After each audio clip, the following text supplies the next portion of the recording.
এই জন্যই তো আমার নাম আদিল। আচ্ছা যাই হোক, মেয়েগুলোকে যেন কোনো ক্ষতি না হয়, আমি এখন রাখছি, তো শুনলে সমস্যা হবে। বলেই আদিল কল কেটে পেছনে ঘুরে দেখে মেঘা দাঁড়িয়ে আছে, চোখ থেকে পানি পড়ছে। আদিল ভয় পেয়ে যায়। তুমি তুমি কখন আসলে এখানে? তার মানে এই খুনগুলো তুমি করছো? আমার সন্দেহ তাহলে ঠিক ছিল। আজকে মেঘা ভেতরে এসো, আমি তোমাকে সব বলছি। আর সব সত্যি আমি তোমাকে বলবো। আমার আর কিছু শোনার নেই। তুমি আমাকে এভাবে ঠকালে আদিল। তোমাকে বিশ্বাস করেছিলাম, ভেবেছিলাম তুমি শান্ত আর ভালো মানুষ, কিন্তু তুমি তো একটা খুনি। ঢাকা সিটি কলেজের কিছুটা সামনে মুচিরা বসে আছে।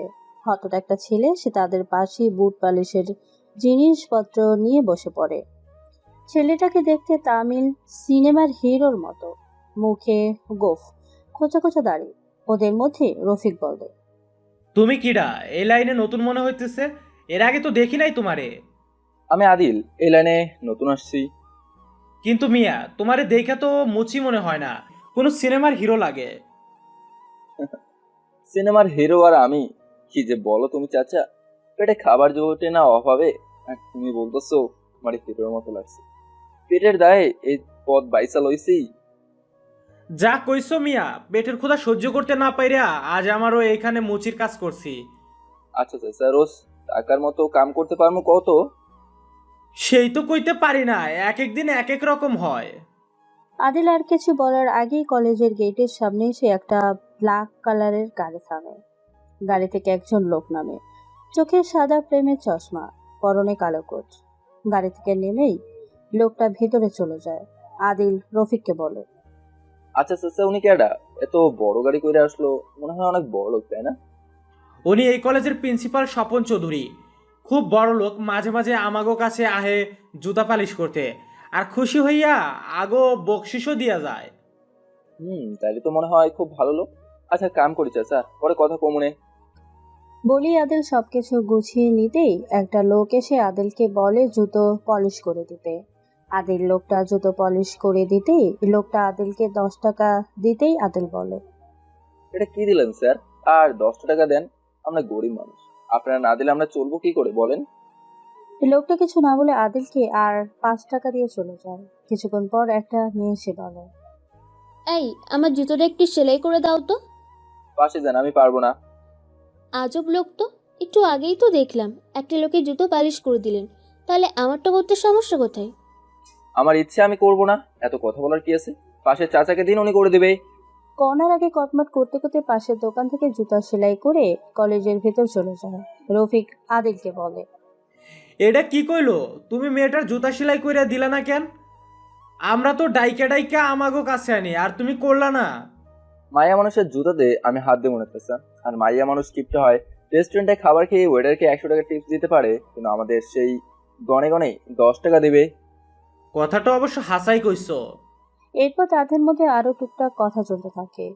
এইদিকে কণা কলেজের ভিতরে এসে মেঘার কাছে এসে বলে, মেঘা, জানিস আমাদের কলেজের সামনে যেখানে মুচিরা কাজ করে সেখানে আজ একটা নতুন ছেলে মুচির দোকান দিয়েছে। দেখতে যায় স্মার্ট আর কিউট, কিন্তু কি অ্যাটিটিউড ছেলেটার। আমি জুতো সেলাই করে দিতে বললাম বলে বলে আমি করব না, আমার ইচ্ছা। চলো তো দেখে আসি কে এই ছেলে। বলে মেঘা তার বান্ধবীদের সাথে নিয়ে সেখানে গিয়ে দেখে একটা স্মার্ট ছেলে বসে আছে। মাথায় একটা গামছা বাঁধা, মুখে গোঁফ আর খোঁচা খোঁচা দাড়ি। মেঘা কাছে গিয়ে একটা পা সামনের দিকে বাড়িয়ে দিয়ে বলে, এই পুলিশওয়ালা, জুতোটা পালিশ করে দে তো। পাশের চাচাকে দিন, আমি পারবো না। পারবি না মানে? তাহলে এখানে বসেছিস কেন? আমার ইচ্ছে তাই, মন চাইলে পাশের দোকানে যান, নয়তো নিজের রাস্তা মাপেন। পারবো না বলেছি, বাস। সামান্য একজন বুট পালিশ হয়ে এত অ্যাটিটিউড তোর? ওই সেমরি, এত কথা কস কেন? কইছি না পারুম না। তুই জানিস আমি কে? ভুলে গেলে বাসে গিয়ে আপনার আব্বুকে জিজ্ঞেস করে আসুন, সে বলে দেবে। মেঘার আগে কটমট করতে করতে বান্ধবীদের নিয়ে কলেজের ভেতরে চলে যায়। আদিল রফিককে বলে, চাচা, মেয়েটা কে ছিল? এই শহরের টপ বিজনেসম্যান মোহিত চৌধুরীর নাম শুনে নাই? আমি গরিব মানুষ, এত বড় মানুষের নাম শুনুন কই থেকে? কত? আচ্ছা চাচা, আমি শুনছি এই কলেজে নাকি রোজই নারী পাচার হয়, যাতে ড্রাগস সহ আরো অনেক কিছু স্মাগলিং করা হয়। তুমি জানো নাকি কিছু? যা বলছিস বলছিস, স্বপ্ন মনে করিয়া ভুলা যা। এই কথা যদি কেউ শোনে তাহলে কাল খবরের কাগজে তোর ছবি থাকবো, আর তুই এই পৃথিবী থেকে বিদায় হয়ে যাবি। আরে না না চাচা, কি যে বলো, আমি কি এখনো মরার বয়স হয়েছে আমার? আমি তো এমনি জিজ্ঞেস করলাম। আচ্ছা এসব বাদ দাও, কাজ করো। বলি আবার কাজে মন দেয়। এইদিকে মেঘা কলেজের ভিতরে এসে বলে, কত বড় সাহস ওই ছোট লোকের! এই মেঘা চৌধুরীকে অ্যাটিটিউড দেখায়। আমি ওকে ছাড়ব না। কেন, বিয়ে করবি ঠিক করলি নাকি? অবশ্য আমারও ইচ্ছা করছে ওই ছেলেটাকে বিয়ে করে নি। যা দেখতে না ছেলেটা, ইস। Shut up! ফালতু কথা বললে ভালো লাগে না তোর। চল ক্লাসে যাই। বলিয়ে সবাই ক্লাসে চলে যায়। চলুন এবার আমাদের গল্পের নায়ক নায়িকার পরিচয়টা দেওয়া যাক। আমাদের গল্পের নায়ক আদিল শেখ, আপাতত একজন বুটবলিশওয়ালা। আদিলের বাবা মা কেউ নেই। এই পৃথিবীতে আদিলের একটা দাদু ছাড়া আর কেউ নেই। আর আমাদের গল্পের নায়িকা মেঘা চৌধুরী, এই দেশের টপ বিজনেসম্যান মোহিত চৌধুরীর একমাত্র মেয়ে। মেঘার আম্মু জান্নাত চৌধুরী, একজন ডক্টর। মেঘা এবার মাস্টার্স পড়ছে। বাকিটা আস্তে আস্তে জেনে যাবেন। এবার গল্প ফেরা যাক। ক্লাস শেষ করে মেঘা তার বান্ধবীরা বাইরে এসে দেখে আদিল নেই। কণা বলে, কি রে, মালটা এত তাড়াতাড়ি চলে গেল? যাবে আর কোথায়, কাল তো আবার আসবে। আমি ওকে দিয়ে আমার জুতো পালিশ করিয়েই ছাড়বো। এইটা এই মেঘার চ্যালেঞ্জ। ঠিক আছে, এখন চল বাসায় যাই। বলি সবাই যে যার বাসায় চলে যায়। মেঘা বাসায় আসতেই মোহিত চৌধুরীর মেয়েকে কাছে ডেকে বলে, কি রে মা, কলেজে কোনো সমস্যা হয়নি তো? না আবু, কোনো সমস্যা হয়নি। তুমি এত টেনশন করো কেন বলো তো? তুই তো জানিস আমার শত্রুর অভাব নেই। সবাই উৎপেতে থাকে কখন আমার ক্ষতি করবে। আমাকে কিছু করতে না পেরে তোরা আবার কোনো ক্ষতি করে দেয়। আমার কিছুই হবে না আপু। আমু এখনো আসেনি? না, তোর আম্মুর ফিরতে লেট হবে। একটা অপারেশন আছে, বললো 7টায়। আচ্ছা, আমি রুম থেকে চেঞ্জ করে আসছি আব্বু। বলেই মেঘা তার রুমে চলে যায়। এইদিকে আদিল একটা বস্তিতে ছোট্ট একটা ঘরে বসে বসে ল্যাপটপে কিছু একটা কাজ করছে। হঠাৎ তার মোবাইলটা বেজে ওঠে। কল রিসিভ করে বলে, বলুন, এই সময় কেন কল করলেন? আজ সন্ধ্যা আমার সাথে দেখা করো, তোমার সাথে কথা আছে। সন্ধ্যা হবে না, রাত 9টায় হাতিরঝিল ব্রিজে চলে আসুন, আমি চলে আসবো। বাট এসে ভুল করেও আমার সাথে কথা বলার চেষ্টা করবেন না। নতুন একটা সিম নিয়ে আসবেন, ওইখানে সামনাসামনি মোবাইলে কথা হবে। ঠিক আছে, আমি সময় মতো চলে আসব। আর তোমাকে একটা মেল পাঠিয়েছি, দেখে নাও। ওকে বাই এখন। আর আমাকে কখনো কল করবেন না, প্রয়োজন হলে আমি আপনাকে কল করব। লোকটা ঠিক আছে বলে কল কেটে দেয়। আদিল ল্যাপটপ বন্ধ করে ঘর থেকে বের হয়। একটু দূরে এসে একটা দোকানে এসে সিগারেট নিয়ে খেতে থাকে। বসে বসে সিগারেট খাচ্ছে। আশেপাশে লোকজন কথা বলছে ঢাকা সিটি কলেজের মেয়েদের কিডন্যাপ নিয়ে। কথাগুলো এমন। আর বলবে না ভাই, ওই কলেজের মেয়েদের ভর্তি করতেও ভয় হয়। রোজ রোজ কাউকে না কাউকে কিডন্যাপ করা হয়। আর রোজ সকালে একটা করে ছেলের লাশ গেটের সামনে পড়ে থাকে। কবে যে এসব বন্ধ হবে? আর ওই কলেজের প্রিন্সিপাল এদের বিরুদ্ধে চাইলেও কোনো অ্যাকশন নিতে পারছে না। সকল পুলিশ আর ওই ছেলেকে ভয় পায়। আদিল বলে, আচ্ছা আচ্ছা, পুলিশগুলো কি জানে নাকি তারা এই কাজগুলো করছে? ওদের মধ্যে একটা লোক বলে, জানে না আবার সব জানে, কিন্তু মৃত্যুর ভয় কেউ কিছু বলছে না। যেদিন ওই পুলিশগুলোর কারো মেয়ে কিডন্যাপ হবে সেদিন দেখবে কি অ্যাকশন নেবে। হাসালে তুমি মিয়া।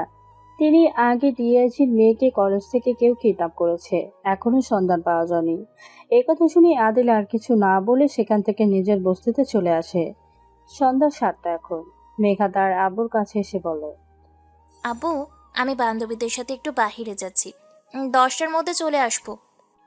তুই সব জানিস মা, আমার শত্রুরা কিভাবে উৎপেতে আছে। এই সময় বাইরে না গেলে হয় না। তোমার মেয়ে এতটা দুর্বল নয় আব্বু। ক্যারাটে শিখিয়েছি কেন? কেউ কাছে আসলে নাক ফাটিয়ে দিব। তোর সাথে আমি কথাই পারবো না। যা, তবে সাবধানে থাকিস। আর কোনো সমস্যা হলে সাথে সাথে আমাকে কল দিবি। মেঘা ঠিক আছে বলে বাসা থেকে বের হয়ে গাড়ি নিয়ে কনার বাসা চলে আসে। এরপর কনা সহ আরো বাকি বান্ধবীরা মিলে চলে আসে হাতিরঝিল ব্রিজে। সবাই বসে আড্ডা দিচ্ছে। আড্ডা দিতে দিতে 9টা বেজে যায়। এইদিকে আদিল ব্রিজের এক পাশে দাঁড়িয়ে আছে আর একটা লোক অন্য পাশে দাঁড়িয়ে কানে মোবাইল ধরে আছে।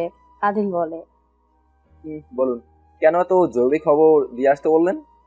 আমার হাতে যে ফাইলটা দেখতে পাচ্ছ, এটা তোমার এখন প্রয়োজন, আর এটাই দিতে এসেছি। মার্ডার করতে আবার ফাইল দিয়ে কি করবে? আপনি শুধু শুধু আমার সময় নষ্ট করার জন্য এখানে রেখেছেন। একটা ফ্যাক্স করে তো পাঠাতে পারতেন। পারতাম, বাট তোমাকে আরও একটা খবর দেবার আছে, যেটা মোবাইলে বলা সম্ভব হতো না। এখন কিছু বলতে হবে না, আমি প্রয়োজন হলে সব জেনে নেব। এখন হাতের ফাইলটা যেখানে আছে সেখানে রেখে চলে যান, আর যাওয়ার সময় সিমটা খুলে ভেঙে যাবেন। বাই। লোকটা আদিলের কথা মতো ফাইলটা রেখে সিম মোবাইল থেকে বের করে ভেঙে সেখান থেকে চলে যায়। হঠাৎ মেঘার চোখ আদিলের দিকে পড়ে। দূর থেকে মেঘার মনে হচ্ছে এটা সেই ছেলেটা। বান্ধবীদের আসছে বলে কাছে এসে দেখে কেউ নেই। মেঘা মনে মনে বলে, আজব তো, এইমাত্র এখানে দেখলাম, এইটুকু সময়ের মধ্যে কোথায় উধাও হয়ে গেল। তবে আমি শিওর এইটা ওই ছেলেটাই, কিন্তু এখানে কি করছিল? আর ওর হাতে ওইটা কি ছিল? এমন হাজারো কথা ভাবছে। হঠাৎ কেউ কাঁধে হাত রাখতে চোখকে পেছনে তাকিয়ে দেখে কণা। কণা বলে, কিরে, এমন চমকে গেলি কেন? আর এখানে কাকে খুঁজছিলি তুই? কিছু না, চল, অনেক রাত হয়ে যাচ্ছে, বাসায় যাই, আবু আবার চিন্তা করবে। বলেই সবাই সেখান থেকে চলে যায়। আদিল ব্রিজের নিচ থেকে উঠে হাসতে হাসতে বলে, আমাদের ফলো করা হচ্ছিল নাকি কাকতালীয় ছিল ঘটনাটা? সে যাই হোক, দেখিনি, এটাই হলো কথা। বলেই সেখান থেকে চলে আসে নিজের বস্তিতে। পরের দিন সকালে ঘুম থেকে উঠে বুট পলিশের জিনিস নিয়ে কলেজের সামনে এসে দেখে অনেক মানুষের ভিড়। আদিল কাছে এসে দেখে দুইটা ছেলের লাশ পড়ে আছে। দেখেই বোঝা যাচ্ছে কতটা নির্মমভাবে মারা হয়েছে। আর একটা মহিলা ভিতরে যাওয়ার জন্য চেষ্টা করছে, কিন্তু গেটে দারোয়ান থাকায় কিছুতেই ভিতরে যেতে দিচ্ছে না। আপনি কেন আটকাচ্ছেন আমাকে? কাল থেকে আমার মেয়েটাকে খুঁজে পাওয়া যাচ্ছে না। সকালে কলেজে আসলো, এরপর আর বাড়ি ফিরলো না। আমাকে একবার প্রিন্সিপালের সাথে কথা বলতে দিন। কলেজের ভিতরে আমি আপনার ঢুকবার দিই, আর আমার চাকরিটা চলে যাক। আর মেয়েকে এখানে না খুঁজে অন্য কোথাও গিয়ে খুঁজে দেখুন, কোনো বান্ধবীর সাথে কোথায় আছে। মহিলা আর কিছু বলার আগে প্রিন্সিপাল সেখানে এসে বলে, এখানে তো চেঁচামেচি কিসের? ভিতরে ক্লাস চলছে। মহিলা দৌড়ে প্রিন্সিপালের কাছে গিয়ে পা জড়িয়ে কান্না করতে করতে বলে, স্যার, আমার মেয়েটা কাল কলেজে আসার পর থেকে আর খুঁজে পাচ্ছি না। পুলিশের কাছে মিসিং কেস করতে গিয়েছিলাম, কিন্তু তারা আমার কেস নিচ্ছে না। আপনি একটু তাদের বলুন না আমার মেয়েটাকে খুঁজে বের করে দিতে। গিয়ে দেখুন, বয়ফ্রেন্ডের সাথে কোথাও ফষ্টি নষ্টি করছে। আপনার মেয়ের নাম ঝুমু তো? জি স্যার, ঝুমু আমার মেয়ের নাম, কিন্তু আমার মেয়ে এমন নয় স্যার। আপনার মেয়ে কেমন সেটা আর আমাকে বলতে হবে না। কলেজে লেখাপড়া করতে তো আসে না, ছেলেদের সাথে নষ্টামি করতে আসে। আমি 3 দিন হাতে নাতে ধরেছি ক্লাসরুমে ছেলেদের সাথে।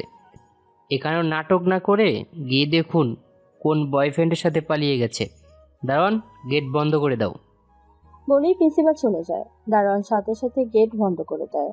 মহিলা কান্না করতে করতে বলে, সব মিথ্যে, আমার মেয়ে এমন না। সবাই জানে কারা করেছে এমন।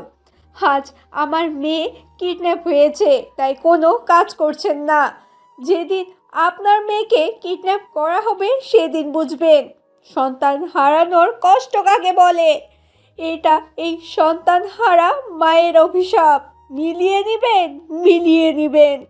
কিছু পুলিশ এসে মহিলাকে সেখান থেকে তাড়িয়ে দেয়। আদিল একটা দীর্ঘশ্বাস ফেলে তার জায়গায় এসে বসে আছে চুপচাপ। রফিক বলে, কি মিয়া, এত চুপচাপ বসে আছো কেন? কি হয়েছে? একজন প্রিন্সিপাল কিভাবে এমন কথা বলে চাচা? আর সত্যি কি সবাই জানে এবার কারা কিডন্যাপ করছে আর এই দুইটা ছেলেকে খুন করছে? সবাই জানে, কিন্তু কেউ মুখে খুলবে না। মুখ খুললেই তো লাশ হয়ে যেতে হবে। আর এই প্রিন্সিপালও সব জানে, মৃত্যুর ভয় চুপ করে আছে। একদিন একটা লোক ওদের নামে কেস করতে গিয়েছিল, পুলিশ সেখানেই ইনকাউন্টার করে দেয়। সত্যি মুখ দেখে মানুষ চেনাই দেয়। মানুষ বড়ই আজব প্রাণী, কষ্ট দিয়ে মজা পায়। এর বিচার একদিন হবেই চাচা, আমার কথা মিলিয়ে নিও। কে জানে কবে সেই দিন আসে আর কে এই অন্যায়ের বিরুদ্ধে কথা বলবে। সবার তো মরার ভয় আছে নাকি? আদিল একটা দীর্ঘশ্বাস ফেলে কাজ করতে থাকে। হঠাৎ একটা পায়ে সে আদিলের সামনে রাখে। আদিল সামনে তাকিয়ে দেখে মেঘা।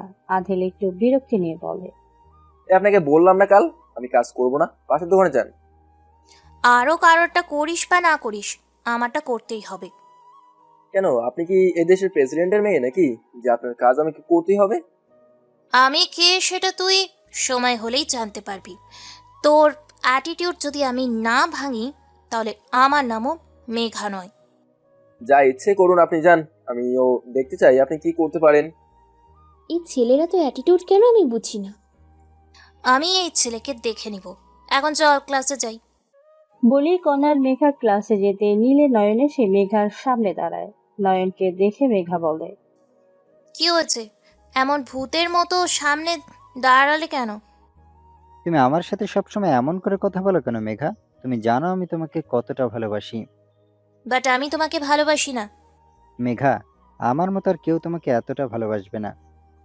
তোমার ভালোবাসা আমার লাগবে না, নিজের রাস্তা মাপো।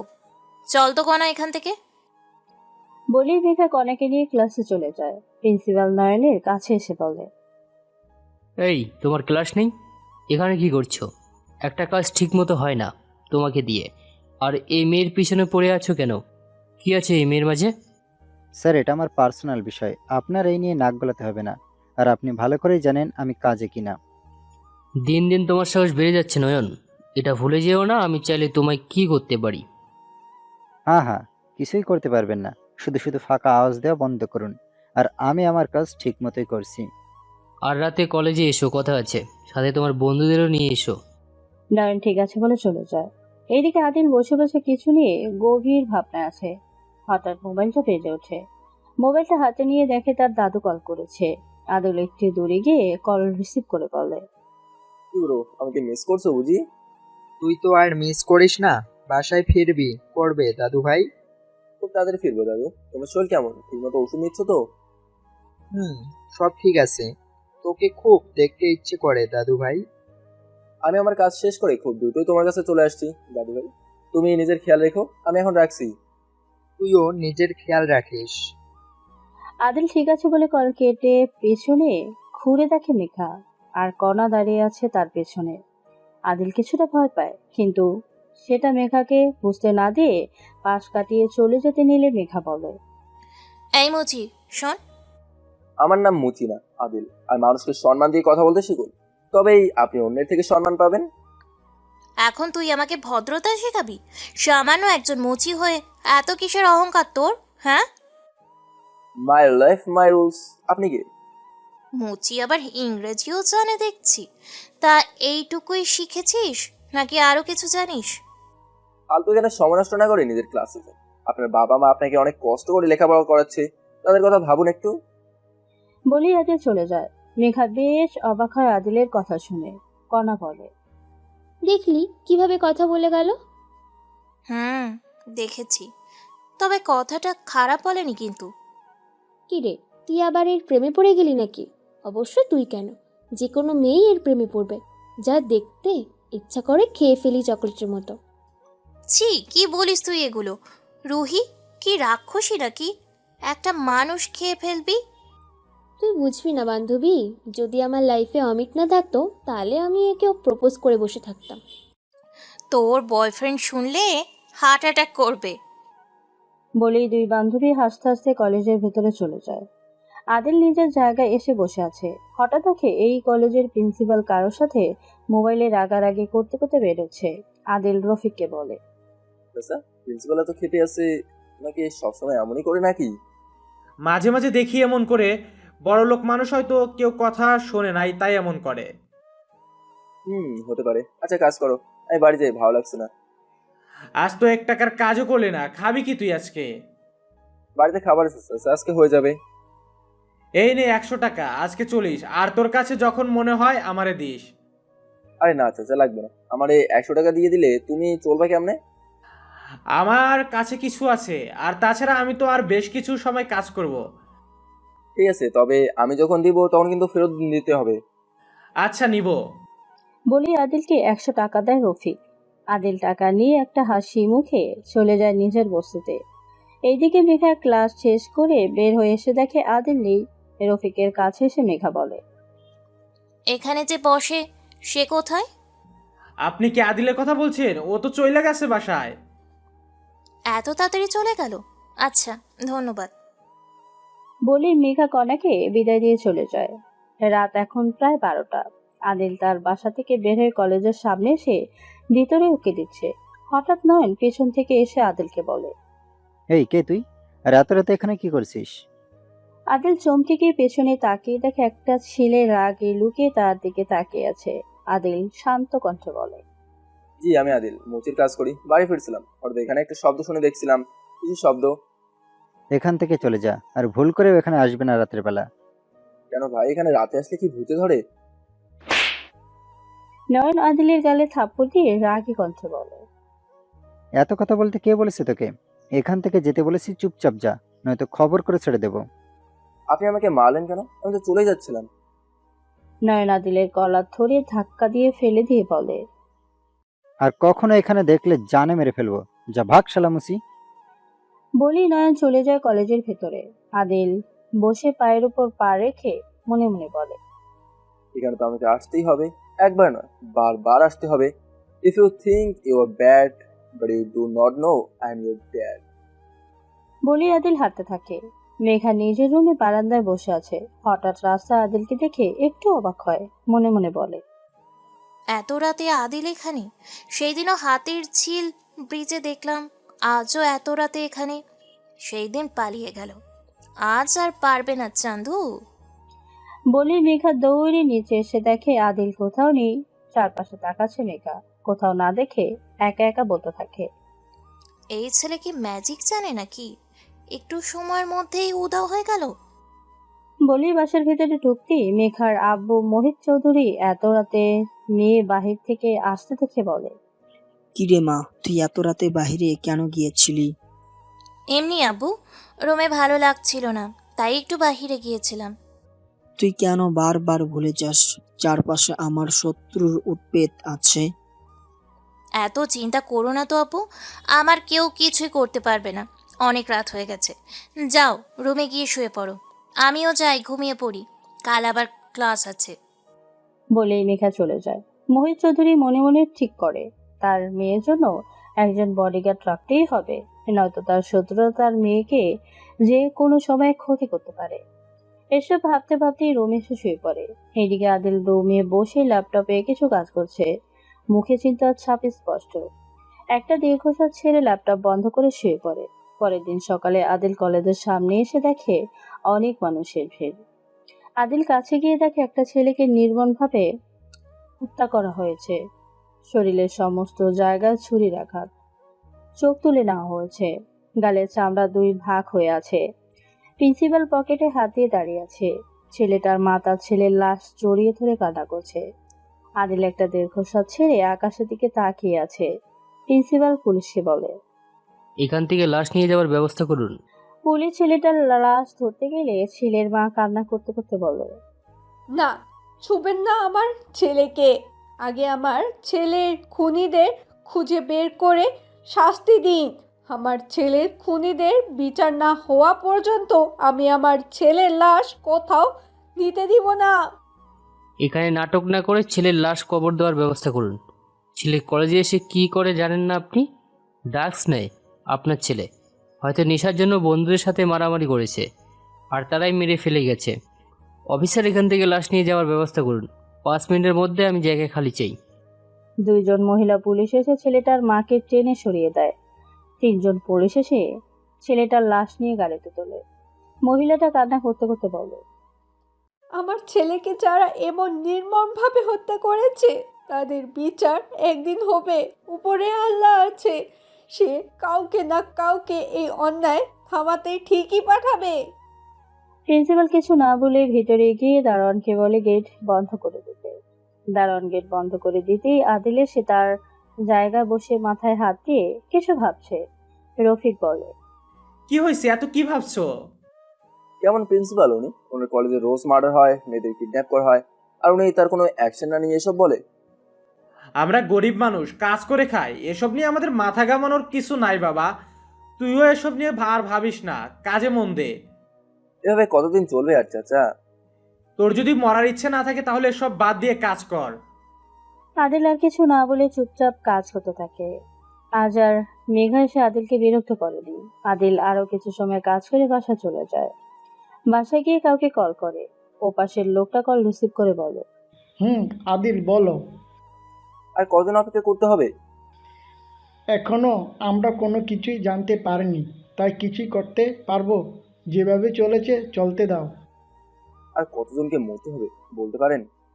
আমাদের হাতে কিছুই নেই অপেক্ষা করা ছাড়া। আমাকে যে করেই হোক কলেজের ভেতরে যেতে হবে। সকল রহস্য লুকিয়ে আছে কলেজের ভিতরে। তুমি একটু বেশি তাড়াহুড়ো করছো আদিল, এতে হিতে বিপরীত হতে পারে। আমার নামের অর্থ জানেন তো আপনি? ন্যায়বান। আর সকল অন্যায়ের ন্যায় বিচার আমি নিজ হাতেই করব। তার জন্য এখনো সময় আছে। আমার কথা ছাড়া কোনো কাজ করবে না তুমি, তাহলে ভালো হবে না।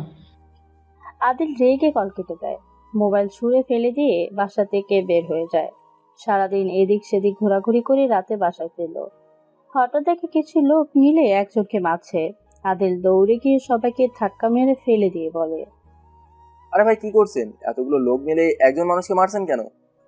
এই, এখানে হেরোগিরি না করে চুপচাপ চলে যা, হয়তো ওর সাথে তোকেও মরতে হবে।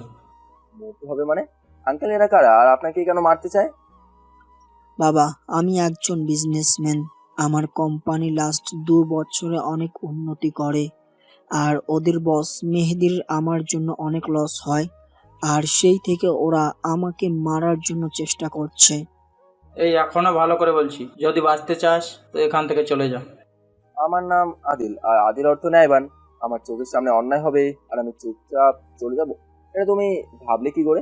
আর দেখি কে বাঁচে আর কে মারে। আদিলের কথা শুনে একটা ছেলে আদিলকে মারতে এলে আদিল ছেলেটার হাত ধরে ইচ্ছে মতো মুখে মারতে থাকে। বাকি ছেলেগুলো আদিলের এমন ভয়ঙ্কর রূপ দেখে ভয় পেয়ে যায়। আদিল ওই ছেলেটার 2 হাত ধরে এত জোরে মোচড় দেয়, সাথে সাথেই হাত দুটো ভেঙে যায়। বাকি ছেলেগুলো আদিলকে মারতে এলে আদিল ওদের একজনের হাত থেকে একটা হকি স্টিক নিয়ে সবাইকে ইচ্ছে মতো মারতে থাকে। সবাই আদিলের হাতে মার খেয়ে খোঁড়াতে খোঁড়াতে চলে যায়। মোহিত চৌধুরী আদিলের কাছে এসে বলে, তোমাকে কি বলে যে ধন্যবাদ দিব আমার জানা নেই বাবা। এখানে ধন্যবাদ দেওয়ার কিছু নেই আঙ্কেল, এটা আমার কর্তব্য ছিল। তুমি কি করো বাবা? কোথায় থাকো? আমি মুচির কাজ করি, আর সামনে একটা বস্তি আছে সেখানেই থাকি। আমি তোমাকে চাকরি দিলে করবে? আমি মূর্খ মানুষ আঙ্কেল, আমাকে দিয়ে এসব চাকরি হবে না। আমার একটা মেয়ে আছে, ওকে নিয়ে সব সময় আমি চিন্তায় থাকি। তুমি ওর বডিগার্ড হবে, আর পাশাপাশি আমার বাসায় থেকে আমার বাসা দেখাশোনা করবে। এটা করা যায়, সমস্যা নেই। তাহলে কাল থেকে তুমি আমার বাসায় থাকবে। এখন আমার সাথেই চলো। আমার বাসায় কিছু প্রয়োজনীয় জিনিস আছে আঙ্কেল, আপনি আমাকে ঠিকানা বলে দিন, আমি কাল সকালে চলে আসবো। এরপর মোহিত চৌধুরী আদিলকে তার বাসার ঠিকানা বলে। আদিল কাল সকালে যাবে বলেই নিজের বস্তু থেকে একটা ব্যাগে নিজের ল্যাপটপ, কিছু ফাইল আর কিছু জামা কাপড় ভরে শুয়ে পড়ে। পরের দিন সকালে ঘুম থেকে উঠে ফ্রেশ হয়ে চলে আসে মোহিত চৌধুরী তার ঠিকানায়। গেটে নক করতেই দারোয়ান গেট খুলে বলে, আপনি কেডা? আর এইখানে কারে চান? জি, আমাকে এই বাসার মালিক যিনি সে আসতে বলেছে, ওনাকে ডাকুন, উনি সব বলবে। আচ্ছা, আপনি খারান, আমি স্যারকে ডাইকে আনছি। বলেই দারোয়ান ভেতরে যেতে নিলে মেঘা সেখানে এসে আদিলকে দেখে বলে, তুমি এখানে কাকে চাই? আমার তো একই প্রশ্ন, আপনি এখানে? আমার বাসায় এসে আমাকে জিজ্ঞেস করছো আমি কে? এটা আপনার বাসা? তার মানে ওই ভদ্রলোক আপনার বাবা? আপনার বাবা আমাকে আসতে বলেছে, ওনাকে একটু ডাকুন। আব্বু তোমাকে ডেকেছে? কিন্তু কেন? এটা আপনার বাবা আসলেই বলবে, ডাকুন ওনাকে। মেঘা দারোয়ানকে বলে তার আব্বুকে ডেকে আনতে। একটু পর মোহিত চৌধুরী এসে আদিলকে দেখে বলে, আরে আদিল, তুমি এসো, ভেতরে এসো। আব্বু, এই ছেলেকে তুমি কেন আসতে বলেছো? তুমি জানো এই ছেলের কত অ্যাটিটিউড? পরে শুনবো সব। আদিল, এসো ভেতরে। বলেই মোহিত চৌধুরী ভেতরে চলে যায়। আদিল মেঘাকে পাশ কাটিয়ে যেতে নিলে মেঘা বলে, যদি আব্বুর কাছে কিছু বলো তাহলে আমি তোমাকে খুন করে ফেলবো। আচ্ছা তাই নাকি? তার কি কি রূপ আছে আপনার? সেটা সময় হলেই দেখতে পাবে, যাও এখন। আদিল মুচকি এসে ভিতরে যেতেই মোহিত চৌধুরী আদিলকে বসতে বলে। মেঘা গিয়ে তার আব্বুর পাশে বসে পড়ে। এরপর মোহিত চৌধুরী বলে, আদিল, কাল রাতে তো তোমাকে সবই বলেছি। জি আঙ্কেল, আমি আজ থেকে কাজ করতে চাই। তাহলে আজ থেকে তুমি এই কাজ শুরু করে দাও। আর মাসে 50,000 টাকা বেতন তোমার। তুমি যদি আরো চাও তাহলে বলো। না আঙ্কেল, এতেই হবে। কি কাজের কথা বলছো আব্বু? কি করে ও? আজ থেকে আদিল তোমার বডিগার্ড। তুমি যেখানে যাবে আদিল তোমার সাথেই যাবে। মেঘা তার আব্বুর কথা শুনে আদিলের দিকে তাকিয়ে মনে মনে বলে, খুব অ্যাটিটিউড তোমার, তাই না? এখন দেখব আমার কথা কি করে না শোনো মিস্টার আদিল। মেঘা, তোর কলেজের সময় হয়ে গেছে, গিয়ে রেডি হয়ে নে। আদিল, আমার সাথে এসো, আমি তোমাকে তোমার থাকার রুম দেখিয়ে দিচ্ছি। মেঘা তার রুমে চলে যায়। আদিল মোহিত চৌধুরীর সাথে যায়। এরপর মোহিত চৌধুরী আদিলকে একটা রুম দেখিয়ে দিয়ে বলে, আজ থেকে এটাই তোমার রুম, চেঞ্জ করে নাও। মেঘাকে নিয়ে কলেজে যাবে। ঠিক আছে আঙ্কেল। আরেকটা কথা, যে কলেজে আমার মেয়ে পড়ে কলেজের পরিবেশটা ভালো না বাবা। সব সময় মেঘার সাথেই থেকো। তাহলে সেই কলেজে কেন পড়ছে? সেখান থেকে বের হয়ে গেলেই পারে। আমি মেঘাকে বলেছি সব। ও বলে ওই কলেজের শিক্ষকরা নাকি খুব ভালো পড়াতে পারে। আর ওই কলেজে সত্যি খুব ভালো লেখাপড়া হয়। আগে এমন ছিল না, লাস্ট 1 বছর ধরে এমন হচ্ছে। আপনি চিন্তা করবেন না আঙ্কেল, আমি থাকতে মেঘা ম্যামের কিছুই হবে না। তোমার উপর সেই বিশ্বাস আমার আছে বলেই আমি তোমাকে এত বড় দায়িত্ব দিয়েছি বাবা। আচ্ছা, তুমি চেঞ্জ করে নাও, আমাকে আবার অফিসে যেতে হবে। আদিল ঠিক আছে বলতেই মোহিত চৌধুরী চলে যায়। আদিল ব্যাগটা বিছানায় রেখে ওয়াশরুম থেকে ফ্রেশ হয়ে এসে চেঞ্জ করে নিচে এসে দাঁড়িয়ে আছে। একটু পর মেঘা আসলে আদিল মেঘাকে নিয়ে চলে আসে কলেজে। মেঘা কলেজের ভেতরে ঢুকে যায়। আদিল ঢুকতে গেলে দারোয়ান আদিলকে আটকায়। এই ছেলে, ভিতরে কোথায় যাচ্ছ তুমি? এখানে স্টুডেন্ট ছাড়া আর কাউকে অ্যালাউ করা হয় না। আমি মেঘা ম্যামের বডিগার্ড, আর ওনার সাথে থাকাটাই আমার কাজ। তুমি এখানে থাকো, আমি প্রিন্সিপালকে ডেকে আনছি। বলেই দারোয়ান প্রিন্সিপালকে গিয়ে সব বলে। প্রিন্সিপাল আদিলের সামনে এসে বলে, এই তোমার সমস্যা কি? আমার তো কোনো সমস্যা নেই স্যার, আমি মেঘা ম্যামের বডিগার্ড, আর ওনার সাথে থাকাটাই আমার কাজ, কিন্তু দারোয়ান আমাকে যেতে দিচ্ছে না। এখানে স্টুডেন্ট ছাড়া আর কাউকে এলাও করা হয় না। আমি তো বডিগার্ড স্যার, ম্যামের রক্ষা করা আমার দায়িত্ব। আর আমি তো কাজ তো ঝামেলা করতে চাইনি, ভিতরে গিয়ে চুপচাপ বসে থাকবো। ম্যামের ক্লাস শেষ হলে আবার ম্যামকে নিয়ে চলে যাব। ঠিক আছে, বাট ভিতরে গিয়ে কোনো রকম ঘোরাঘুরি করবে না। আদিল ঠিক আছে বলতেই প্রিন্সিপাল আদিলকে ভেতরে যেতে বলে। আদিল ভেতরে চলে যেতেই প্রিন্সিপাল দারোয়ানকে বলে, এই ছেলের দিকে নজর রাখো, কোনো কিছু দেখলে আমাকে কল করবে। ঠিক আছে স্যার। এরপর প্রিন্সিপাল নিজের কক্ষে চলে যায়। আদিল ভেতরে গিয়ে এক জায়গায় বসে চারপাশে চোখ বোলাচ্ছে। হঠাৎ কলেজের ডান থেকে একটা বন্ধ ঘর দেখতে পায়, চারপাশে কেমন জঙ্গলের মতো। আদিল মনে মনে বলে, কলেজের ভিতরে এমন জঙ্গল কেন? সব জায়গায় তো পরিষ্কার, শুধু এই জায়গাটা এমন। এখানে নিশ্চয়ই কোনো না কোনো রহস্য লুকিয়ে আছে। আর আমার কাঁধে কেউ হাত রাখে। আমি পেছনে তাকিয়ে দেখি সেই ছেলেটা যে কাল রাতে তাকে মারার হুমকি দিয়েছে। তুই কলেজের ভেতরে ঢুকলি কি করে? আর এখানে কেন এসেছিস? জি, আমি মেঘা ম্যামের বডিগার্ড, আর প্রিন্সিপাল স্যার পারমিশন নিয়ে এখানে বসে আছি। তুই মেঘার বডিগার্ড, কিন্তু কাল তো বললি তুই নাকি মুসির কাজ করিস। এটা কালকে ছিল, আজ সকাল থেকে আমার চাকরি শুরু হয়েছে। কিন্তু আপনাকে দেখতে স্টুডেন্ট মনে হচ্ছে না। আমাকে নিয়ে মাথা না ঘামিয়ে নিজের কাজ কর, আর এখানেই বসে থাকবি, কোথাও ঘোরাঘুরি করবি না। আদিল ঠিক আছে বলে সেখানেই বসে থাকে। নয়ন সেখান থেকে চলে যায়। একটু পর মেঘার কণা এসে দেখে আদিল বসে আছে। মেঘা আদিলের কাছে এসে বলে, চলো কোথাও ঘুরতে যাব। মেঘা, এখানে কি করে আসলো? আর তুই একে নিয়ে ঘুরতে যাবি মানে? তোদের মধ্যে কি সেটিং হয়ে গেছে নাকি? ফালতু কথা রাখ, আব্বু আমার জন্য ওকে বডিগার্ড রেখেছে। ইস, এমন একটা হ্যান্ডসাম ছেলে কেন যে আমার বডিগার্ড হলো না? চুপ, যদি এই কথা শোনে তাহলে আরও ফুটেজ খাবে। কোথায় যাবেন ম্যাম? আমার নাম মেঘা, তুমি আমার বড় হবে, তাই তুমি করে আর নাম ধরে ডাকলেই খুশি হব। ঠিক আছে, তাই হবে। কোথায় যাবো বলেন?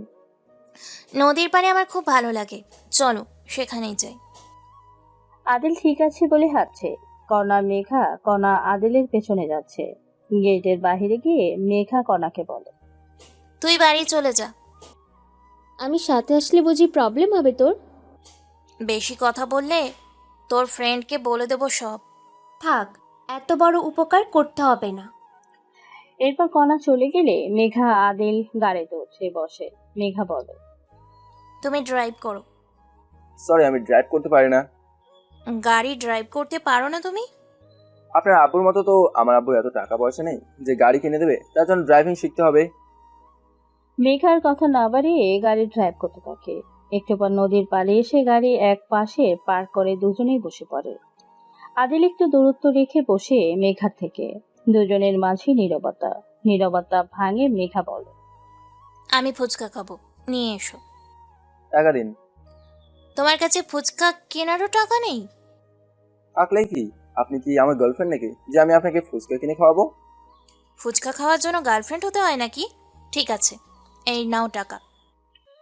আদিল টাকা নিয়ে ফুচকা নিয়ে এসে দেখে 3টা ছেলে মেঘার হাত ধরে টানাটানি করছে। আদিল কাছে এসে ছেলেগুলোকে ধাক্কা দিয়ে মেঘা থেকে দূরে সরিয়ে দিয়ে মেঘার হাত ধরে নিজের কাছে নিয়ে বলে, ভয় পাবার কিছু নেই, আমি আছি। ছেলেগুলো কিছু না বলে আদিলকে বাঁধতে এলে আদিল এক এক করে 3টা ছেলেকে ইচ্ছে মতো মারতে থাকে। মারতে মারতে 3জনকে আত্মহত্যা করে ফেলে। মেঘা আদিলকে ধরে বলে, আরে কি করছো? মরে যাবে তো আর মারলে। এবার ছেড়ে দাও। আদিল কিছু না বলে একটা ছেলের বুকে লাথি দিয়ে মেঘাকে নিয়ে সেখান থেকে চলে আসে বাসায়। মেঘা বেশ অবাক হয় আদিলের এমন বিহেভিয়ার দেখে। আদিল কিছু না বলে নিজের রুমে চলে যায়। রুমে গিয়ে দরজা বন্ধ করে একা একা বলতে থাকে, আমি এই ছেলেগুলোকে এমন করে মারলাম কেন? মেয়েকে ছেলেগুলো টাচ করেছে বলে? কিন্তু এটা আমার এত রাগ হলো কেন? তবে কি আমি, না, আমি সব কি ভাবছি? আমি এখানে একটা মিশনে এসেছি, এটা ভুলে গেলে চলবে না। আমার কাজে মনোযোগ দিতে হবে। আদিল এসব ভাবছে তখনই তার মোবাইল বেজে ওঠে। মোবাইল নিয়ে দেখে সেই নাম্বার। কল রিসিভ করে আদিল বলে, বলুন, কোনো খবর আছে? খবর তো তোমার কাছে এতটা এগুলে। কি করে এগোবো? আপনি তো আমার হাত পা বেঁধে রেখেছেন। আপনি আর আমি চুপ করে থাকতে পারছি না। আদিল, তুমি ভাগ্যকে বিশ্বাস করো আর শুনো, এত তাড়াতাড়ি নিজের ধৈর্য হারিও না। এত তাড়াতাড়ি সম্ভব নয় এত বড় একটা কাজ করা। এতে আমাদের হেরে যাওয়া ঝুঁকি আছে। মানি না, মানিনি ভাগ্য কখনো। কপাল কপাল ফালতু, দখল করাই সব আমার। আমি না, কোনটা অসম্ভব মানি না, কোনোটা অসম্ভব। বাধা দেখলেই থেমে যান যারা, পিছনে তো আপনারা আমার সঙ্গী হবেন না। হেরে যেতে পারি দুনিয়াদারিতে, তবু পরাজয় আমার রক্ত। এও জিতবো, যেভাবেই হোক। বিজয় আমার অন্তরেই। তুমি পাগল হয়ে গেছো আদিল। তুমি সব জেনে এসব কি করে বলছো? আপনি একটা কাজ করুন, 5-6 জনকে আলাদা আলাদা পজিশনে পাঠিয়ে দিন আর তাদের বলে দেবেন আমার কথা মতো কাজ করতে। যত লেট হবে ততই ডিফিকাল্ট হয়ে যাবে। ঠিক আছে, তবে তুমি আগে সব জানবে এবং হাতে সকল প্রমাণ নিয়ে তারপর কাজ করবে। ওকে, এখন রাখুন। যে কোনো সময় কেউ চলে আসতে পারে, আর এখন আর যে কোনো সময় আমাকে কল করবেন না, সমস্যা আছে। লোকটা ঠিক আছে বলে কল কেটে দেয়। আদিল ওয়াশরুমে গিয়ে শাওয়ার ছেড়ে বেশ কিছুখানিক সময় ভিজে। একটু পর রুমে এসে চেঞ্জ করে নিচে নামতেই মোহিত চৌধুরী বলে, মেঘা বলল, আজ তুমি 3জনকে মেরেছ। কার ছিল? সেদিন রাতের ছেলেগুলোর মধ্যে কেউ ছিল নাকি? না আঙ্কেল, ওদের মধ্যে কেউ ছিল না। তবে আপনি চিন্তা করবেন না, আমি থাকতে আপনার মেয়ের কিছু হবে না। সেটা আমি জানি। আচ্ছা, এসো একসাথে লাঞ্চ করা যাক। বলে 3জনে একসাথে খাবার খেয়ে কিছু সময় আদিল মোহিত চৌধুরীর সাথে কথা বলে নিজের রুমে এসে ল্যাপটপে কিছু কাজ করছে। হঠাৎ দরজায় নক করে। আদিল তাড়াহুড়া করে ল্যাপটপ বন্ধ করে ব্যাগের ভেতরে ঢুকে দরজা খুলে দেখে মেঘা। আরে তুমি এই সময় কিছু বলবে? তখন তোমাকে ধন্যবাদ দিতে ভুলে গেছি। অসংখ্য ধন্যবাদ আমাকে তখন বাঁচানোর জন্য। এটা তো আমার ডিউটি ছিল। তোমার আব্বু তো তোমার রক্ষার জন্য আমাকে রেখেছে। আই নো, তবু ধন্যবাদটা তোমাকে দেওয়া প্রয়োজন ছিল। ওকে, আর কিছু বলবে? আসলে একটু ঘুমের প্রয়োজন ছিল। না ঠিক আছে, তুমি ঘুমাও, পরে কথা হবে। মেঘা চলে যেতেই আদিল দরজা বন্ধ করে ডায়েরি নিয়ে বসে। এটা আদিলের ছোটবেলার অভ্যাস। আদিল ডায়েরি লিখতে থাকে। আমার দুয়েল তোমার দুয়েল হয়। সূর্য উঠে রাত কেটে যায় পূর্বে, এই সূর্যই পশ্চিমেও ডুবে যায়। সকাল থেকে কোমনে সন্ধে হয়, কোথাও কিচ্ছু আমার একার নয়। মুয়াজ্জিনের আজান ডাকে রোজ, শাকের সুরে সন্ধ্যাবেলার খোঁজ। ঘন্টাবাদি গির্জায় রব বরাবর, এই দুনিয়ায় সব কাজ। তবুও মানুষ নিজের স্বার্থের জন্য কত কিছু করে। আজ এই পৃথিবীর মানুষগুলো এরপর দাঁড়িয়ে বন্ধ করে ঘুমিয়ে পড়ে। রাত প্রায় 1টা ছুঁই। আদিল রুম থেকে বের হয়ে পিছনের দরজা দিয়ে খুব সাবধানে বের হয়ে যায়। মেঘা পানি খেতে নিচে এসে দেখে আদিল কোথাও যাচ্ছে। মেঘাও আদিলের পেছনে পেছনে যেতে থাকে। মেঘা আদিলের পেছনে হাঁটতে হাঁটতে খেয়াল করে আদিল তাদের কলেজের দিকে যাচ্ছে। মেঘা মনে মনে বলে, আদিল এত রাতে কলেজের দিকে কেন যাচ্ছে? এত রাতে কলেজে আদিলের কি কাজ? কোথাও ওই খুন আর মেয়ে কিডন্যাপের সাথে আদিল জড়িত নয় তো? আমাকে জানতেই হবে। বলেই সামনের দিকে তাকিয়ে দেখে আদিল কোথাও নেই। একটু সামনে গিয়ে দেখে সেখানেও আদিল নেই। মেঘার ভয় হতে শুরু করে, তাই তার সামনের দিকে না গিয়ে বাসায় চলে আসে। বাসায় এসে দেখে আদিলের রুমের দরজা খোলা। মেঘা মনে মনে বলে, যাবার সময় তো রুমের দরজা বন্ধ দেখলাম, এখন খোলা কি করে? ভাবতে ভাবতে আদিলের রুমের সামনে গিয়ে দেখে আদিল বসে বসে সিগারেট খাচ্ছে। মেঘা বেশ অবাক হয় আদিলকে দেখে। আদিলের এত দ্রুত বাসায় আসা অসম্ভব, তাহলে এটা কি করে সম্ভব? তবে কি সে ভুল দেখেছে? মেঘা আদিলের রুমে ঢুকতেই আদিল হাত থেকে সিগারেট ফেলে দিয়ে বলে, আরে তুমি এত রাতে এখানে কি করছো? তুমি তো বাহিরে ছিলে, এখানে আসলে কখন? বাইরে? আমি তাও এত রাতে পাগল হয়ে গেছো নাকি? আমি নিজের চোখে তোমাকে কলেজের দিকে যেতে দেখেছি। দিনের বেলা কেউ কলেজের দিকে যেতে সাহস পায় না, আর আমি এত রাতে কলেজের দিকে যাব? আমার সেখানে কি কাজ? সেটা তো আমার প্রশ্ন, কিন্তু তুমি যদি বাহিরে যাও তাহলে এত দ্রুত আসার তো কথা নয়। তুমি কি স্বপ্ন দেখে সব আবল তাবল বকছো নাকি? আমি সেই ডিনার করে রুমে এসে শুয়ে আছি, আর সন্ধ্যায় ঘুমিয়েছিলাম বলে এখন ঘুম আসছে না, তাই বসে আছি। স্বপ্ন দেখেছি আমি, কিন্তু আমি তো জেগেই ছিলাম। আমাকে নিয়ে হয়তো সারাদিন ভাবো, তাই আমাকেই সব জায়গায় দেখো। তোমাকে নিয়ে ভাবতে আমার বয়ে গেছে। বলেই মেঘা চলে যায়। আদিল মুখটা গোমরা করে মনে মনে বলে, সবসময় আমার কাজের ব্যাগটা দিচ্ছ তুমি, আজ তোমার জন্য আমি কলেজের দিকে যেতে পারলাম না, আর কিছু জানতে পারলাম না। কেন আমার পিছু করো তুমি? সেদিন হাতের ঝিল ব্রিজে, এরপর তোমার বাসার সামনে একদিন, আবার আজও তোমার জন্য আমার অপেক্ষাগুলো হারছে। তোমার একটা ব্যবস্থা করতে হবে, নয়তো আমি আমার কাজে কখনো সফল হতে পারবো না। বলেই দরজা বন্ধ করে শুয়ে পড়ে। মেঘা নিজের রুমে গিয়ে বিছানায় বসে গালে হাত দিয়ে ভাবছে, সত্যি কি এটা স্বপ্ন ছিল? কিন্তু আমি তো জেগেছিলাম। আদিল কি কিছু লুকাচ্ছে? আমাকে আদিলের ওপর ভালো করে নজর রাখতে হবে। কে আদিল? কি করতে চাইছে? আচ্ছা, আমি কি একটু বেশি ভাবছি না আদিলের সম্পর্কে? এগুলো হয়তো আমার মনের ভুল ছিল। আদিল তো ও রুমেই আছে। আমি পাগল হয়ে গেছি। আজ সারা দিন শুধু আদিলকে নিয়েই ভেবেছি, তাই হয়তো এমন হয়েছে। আরো অনেক কথা বিড়বিড় করতে করতে ঘুমিয়ে পড়ে। পরের দিন সকালে ঘুম থেকে উঠে মেঘা ব্রাশ করতে করতে ছাদে চলে যায়। গিয়ে দেখে আদিল জিম করছে, তাও খালি গায়ে। আদিলের এই লোম দেহ দেখে মেঘা কেমন ঘোরের মতো চলে যাচ্ছে। মেঘা এক দৃষ্টিতে তাকিয়ে আছে আদিলের দিকে। আদিল জিম করতে করতে সামনের দিকে তাকিয়ে দেখে মেঘা তার দিকে তাকিয়ে আছে। আদিল তাড়াতাড়ি একটা তোয়ালে গায়ে জড়িয়ে নিয়ে বলে, আরে তুমি এই সময় এখানে আর এমন করে তাকিয়ে আছো কেন? মেঘা এখনো ঘোরের মধ্যে আছে। আদিলের কথা তার কান পর্যন্ত পৌঁছাচ্ছে না। আদিল মেঘার সামনে এসে তুড়ি বাজিয়ে বলে, হ্যালো মেঘা, কোথায় হারিয়ে গেছো? মেঘা আদিলের কথায় বাস্তবে ফেরে লজ্জা পেয়ে মাথা নিচু করে ফেলে। আদিল বলল, হোয়াটস হ্যাপেন? নতুন বৌদের মতো এমন লজ্জা পাচ্ছ কেন? তুমি খুব কিউট। বলে এক দৌড়ে নিচে চলে আসে। আদিল বোকার মতো দাঁড়িয়ে আছে। কি বলে গেল মেঘা? আদিল একা একা বলে, আই এম শিওর এই মেয়ে পাগল হয়ে গেছে। বলে নিজের রুমে এসে শাওয়ার নেয়। এইদিকে মেঘার চোখে শুধু ছাদের সেই দৃশ্য ভাসছে, আর একা একা হাসছে। আয়নার সামনে দাঁড়িয়ে একা একা বলতে থাকে, মেঘা, তুই এমন লুচু হয়ে গেলি কবে থেকে? একটা ছেলেকে খালি দেখে তখন তোর কি হয়ে গেল? এই, তুই আবার আদিলের প্রেমে পড়ে যাসনি তো? প্রেমে তো পড়েছিস। তাহলে আদিলকে গিয়ে বলে দে তুই ওকে ভালোবাসিস। কিন্তু আদিল কি রাজি হবে? হবে। কেন হবে না? তুই দেখতে সুন্দর, কিউট, রাজি না হওয়ার কারণই নেই। আজই বলে দেব, আদিল, আই লাভ ইউ। বলেই নিজের হাত দিয়ে মুখ ঢেকে ফেলে মেঘা। এদিকে আদিল রুমে শাওয়ার নিয়ে রুমে এসে চেঞ্জ করে নিচে এসে খাবার খেয়ে মেঘাকে নিয়ে চলে আসে। আজ আর দারোয়ান বাধা দেয়নি ভিতরে যেতে। ভিতরে যেতেই নয়ন মেঘাকে বলে, কি মেঘা, আচ্ছা তো লেট হলো যে তোমার কলেজে আসতে? তাতে তোমার কি আদিল? তোমাকে আবু কি জন্য রেখেছে দেখছো না? একটা ছেলে আমাকে বিরক্ত করছে। আমি তোমাকে বিরক্ত করছি? আর এই ছেলে আমার কি করবে?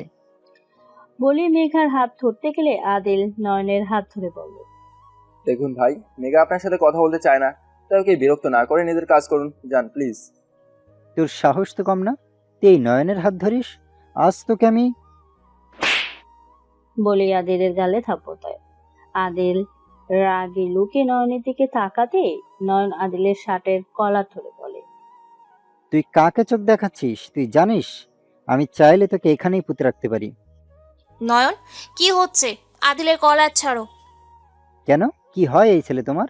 খুব লাগছে ওর জন্য, তাই না? আদিল আমার কি হয় সেটা তোমার না জানলেও চলবে। ওকে ছাড়ো বলছি। নয়ন আদিলকে ধাক্কা দিয়ে মাটিতে ফেলে দিয়ে আঙ্গুল দেখিয়ে শাসিয়ে চলে যায়। মেঘা আদিলের কাছে গিয়ে আদিলকে ধরে তুলে বলে, সেই দিন নদীর পাড়ে 3জনকে একাই মারলে, আর আজ একজনের সাথে পারলে না। এটা কলেজ, শিক্ষার জায়গা, সেই ঝামেলা করতে চায় না। এসব বাদ দিয়ে তুমি ক্লাসে যাও, আমি এখানে আসি। ঠিক আছে, যাচ্ছি। তুমি এখানেই থেকো, তোমাকে কিছু বলার আছে আমার। ঠিক আছে।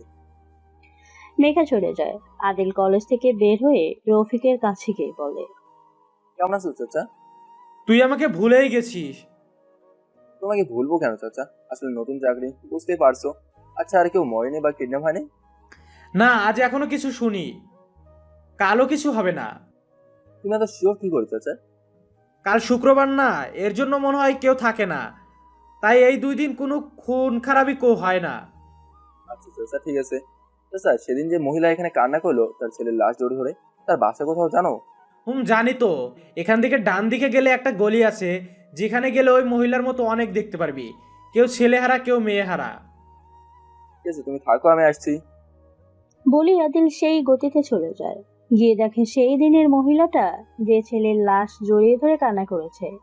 আদিল মহিলার কাছে গিয়ে বলে, চাচি, আপনার সাথে একটু কথা বলতে পারি? তুমি কে? তোমাকে তো চিনলাম না। আমাকে আপনি চিনবেন না, একটু কথা বলে চলে যাব। হ্যাঁ বলো, কি বলবে? বাসার ভিতরে চলুন, এখানে সমস্যা আছে। আদিল মহিলাকে নিয়ে বাসার ভেতরে চলে যায়। 20 মিনিট পর আদিল মহিলার সাথে কথা বলে রাগে লুকিয়ে বের হয়ে যায়। আদিল চলে যেতে মহিলা বলে, এবার তোদের পালা। তোদের বাপ এসে গেছে, এখন থেকে তোদের পতন দেখবো। আদিল কলেজের সামনে এসে দারোয়ানকে বলে, কি চাচ্ছু, হেভি ইনকাম হচ্ছে, দারুণ চাকরি করে। মানে কি বলতে চাও তুমি? কিসের ইনকাম হবে? আরে চাচ্ছু, আমি তো মজা করছিলাম, তুমি তো রেগে যাচ্ছ কেন? বলি আদিল একটা রহস্যময় হাসি দিয়ে ভেতরে গিয়ে বসে থাকে। একটু পর মেঘা আসে। আদিল মেঘাকে নিয়ে কলেজ থেকে আসার সময় দারোয়ানের দিকে তাকিয়ে হাসছিল। দারোয়ান বিষয়টা লক্ষ্য করলেও তেমন গুরুত্ব দেয় না। কলেজের বাইরে এসে মেঘা বলে, চলো পার্কে গিয়ে বসি। হঠাৎ পার্কে কেন? তোমাকে বলেছিলাম না কিছু বলার আছে আমার, সেইখানে গিয়ে বলবো। আদিল ঠিক আছে বলে গাড়িতে উঠে বসে। মেঘা গাড়ি ড্রাইভ করে একটা পার্কে চলে আসে। দুজন গাড়ি থেকে নেমে একটা বেঞ্চে বসে কিছুটা সময় দুজনেই নীরবতা ভেঙে আদিল বলে, চলো, কিছু বলবে? বলে নিয়ে আসলে কিছু তো বলছো না। বলবো। আচ্ছা আদিল, ধরো একটা বড় লোকের মেয়ে যদি একটা গরিব ছেলেকে ভালোবাসে আর সেটা ছেলেটাকে বলে, তাহলে ছেলেটা কি মেয়েটার ভালোবাসা অ্যাকসেপ্ট করবে? সেটা তো ছেলেটাই বলতে পারবে, বাট মেয়েটা যদি ছেলেটাকে সত্যি ভালোবাসে তবে ছেলেটারও মেয়েটাকে ভালোবাসা উচিত। যদি বলি মেয়েটা আমি আর ছেলেটা তুমি? মজা করছো আমার সাথে? না আদিল, আমি সত্যি তোমাকে খুব ভালোবেসে ফেলেছি। কখন কিভাবে তোমার সাথে ঝগড়া করতে করতে তোমাকে ভালোবেসে ফেলেছি আমি জানি না। এটা হয় না মেঘা, তোমার সাথে আমার যায় না। আর তাছাড়া তুমি আমার সম্পর্কে কিছু জানো না। আমার কিছু জানতে হবে না, আমি শুধু তোমাকে জানি আর তোমাকেই ভালোবাসি। তুমি আমাকে ফিরিয়ে দিলে আমি বাঁচবো না। পাগলামি করো না, আর এটা তোমার আবেগ। আবেগ শেষ হয়ে গেলে ভালোবাসাও শেষ হয়ে যাবে। এটা আমার আবেগ না আদিল। ঠিক আছে, আমি তোমাকে ভালোবাসি, সেটার প্রমাণই দিচ্ছি। বলি মেঘা নিজের ব্যাগ থেকে একটা সেফটি পিন বের করে নিজের হাতে চালিয়ে দেয়। আদিল এটা দেখে তাড়াতাড়ি মেঘার হাত ধরে নিজের পকেট থেকে রুমাল বের করে মেঘার হাতে বেঁধে দিয়ে গালে থাপ্পড় দিয়ে বলে, কি করছো? পাগল হয়ে গেছো তুমি? আমি মরে গেলে তোমার কি কি আসে যায় তোমার তাতে? আসে যায়, কারণ আমি আজ তোমাকে। বলি আদিল চুপ হয়ে যায়। মেঘা আদিলের গালে হাত রেখে নিজের মুখোমুখি করে বলে, কারণ তুমি আমাকে কি বলো? কারণ আমিও তোমাকে ভালোবাসি মেঘা। সেই প্রথম তোমাকে যেদিন দেখি সেদিন থেকেই তোমাকে ভালোবাসি। শুধু তোমার আর আমার অবস্থানের জন্য কখনো বলিনি। মেঘা কান্না করতে করতে আদিলকে জড়িয়ে ধরে। আদিলও শক্ত করে নিজের বুকে জড়িয়ে নেয় মেঘাকে। আই লাভ ইউ আদিল, আমাকে কখনো ছেড়ে যেও না। আমি তোমাকে ছাড়া বাঁচতে পারবো না। না মেঘা, কখনোই আমি তোমাকে ছেড়ে যাব না। আমার শ্বাস প্রশ্বাসে এখন শুধুই তুমি। বলি দুজন দুজনকে আরো শক্ত করে জড়িয়ে ধরে। আরো কিছু সময় সেখানেই বসে থাকে, বাসা চলে আসে। লাঞ্চ করে যে যার রুমে গিয়ে শুয়ে পড়ে। এভাবেই কেটে যায় আজকের দিনটা। রাত প্রায় 1টা। আদিল রুম থেকে বের হয়ে ভালো করে দেখে মেঘা বা মোহিত চৌধুরী কেউ আছে কিনা। আদিল প্রথমে মেঘা রুমের দরজার সামনে দাঁড়িয়ে উকি দিয়ে দেখে মেঘা ঘুমোচ্ছে। এরপর খুব সাবধানে পেছনের দরজা দিয়ে বের হয়ে কলেজের সামনে এসে ভালো করে দেখে কেউ আছে কিনা। খুব সাবধানে দেয়াল টপকে উপরে গিয়ে আশেপাশে তাকিয়ে দেখে কেউ আছে কিনা। কাউকে না দেখে আস্তে আস্তে সেই ঘরটার দিকে যায়। দরজায় হাত রাখতেই দরজা খুলে যায়। ভিতরে ঢুকে আশেপাশে তাকিয়ে দেখে মাটির নিচে একটা জায়গায় একটা সুড়ঙ্গর মতো দেখতে। আদিল সেখানে গিয়ে সুড়ঙ্গের ঢাকনায় হাত রাখতে গেলেই কেউ পেছন থেকে তার কাঁধে হাত রাখে। আদিল চমকে গিয়ে পেছনে তাকিয়ে দেখে নয়ন। নয়ন আদিলকে দেখে বলে, তোর সাহস তো কম না, তুই এই ঘরের ভিতরে আসলি কি করে? আর কে তুই? এখানে কেন এসেছিস? তোর বাপ আমি, তোর আমার গালে থাপ্পড় দিয়ে নিজেকে হিরো ভাবছিলে? If you think you are bad but you do not know that's I am your dad. Nayan আদিলকে মারতে গেলে আদিল নিজের কোমর থেকে ছুরি বের করে নয়নের ডান হাতে কোপ দেয়। নয়ন নিজের হাত ধরে বসে পড়ে। আদিল নয়নের কলার ধরে মুখে ইচ্ছে মতো ঘুষি মারতে থাকে। মারতে মারতে রক্তাক্ত করে ফেলে। সব শেষে ইচ্ছে মতো ছুরি দিয়ে ক্ষত বিক্ষত করে গলায় ছুরি ঢুকিয়ে দেয়। নয়ন ছটফট করতে করতে মারা যায়। এরপর আদিল নয়নকে তুলে গেটের সামনে নিয়ে ফেলে দিয়ে মাটিতে নয়নের রক্ত দিয়ে বড় বড় লিখে আই অ্যাম ব্যাক। এরপর সেখান থেকে চলে আসে বাসায়। বাসায় এসে খুব সাবধানে নিজের রুমে গিয়ে ড্রেস চেঞ্জ করে রক্তমাখা ড্রেসটা বাইরে এসে জ্বালিয়ে দিয়ে এই রুমে এসে ঘুমিয়ে পড়ে। পরের দিন সকালে মেঘার ডাকে ঘুম ভাঙে আদিলের। ওঠো, আর কত ঘুমাবে? আদিল মেঘার হাত ধরে নিজের উপরে ফেলে দেয়। মেঘা নিজের ব্যালেন্স ঠিক রাখতে না পেরে হঠাৎ করে এভাবে টান দেয়, দুজনেরই ঠোঁট জোড়া লেগে যায়। মেঘা বড় বড় চোখ করে আদিলের দিকে তাকিয়ে আছে। আদিল মেঘাকে আরো শক্ত করে জড়িয়ে ধরে ঠোঁটের স্বাদ নিতে থাকে। একটু ছেড়ে দিয়ে আদিল মেঘাকে চোখ মারে। মেঘা লজ্জা পেয়ে আদিলের বুকে মুখ লুকায়। আদিল মেঘাকে শক্ত করে জড়িয়ে ধরে একটু মেঘা বলে, আচ্ছা এবার ছাড়ো, কলেজে যেতে হবে। উঠছি। আগে উপর থেকে উঠাও। আগে তুমি আমাকে ছাড়ো তো। আদিল মুচকে এসে মেঘাকে ছাড়তে মেঘা আদিলের গালে চুমু দিয়ে হাসতে হাসতে এক দৌড়ে নিচের রুমে চলে যায়। আদিল উঠে ফ্রেশ হয়ে নিচে আসতেই মোহিত চৌধুরী বলে, খবর শুনেছ আদিল? কি খবর আঙ্কেল? মেঘার কলেজের ছাত্রনেতা নয়নকে কাল রাতে কারা যেন নির্মমভাবে মেরে ফেলেছে। কি বলছেন আঙ্কেল? কারা মারলো?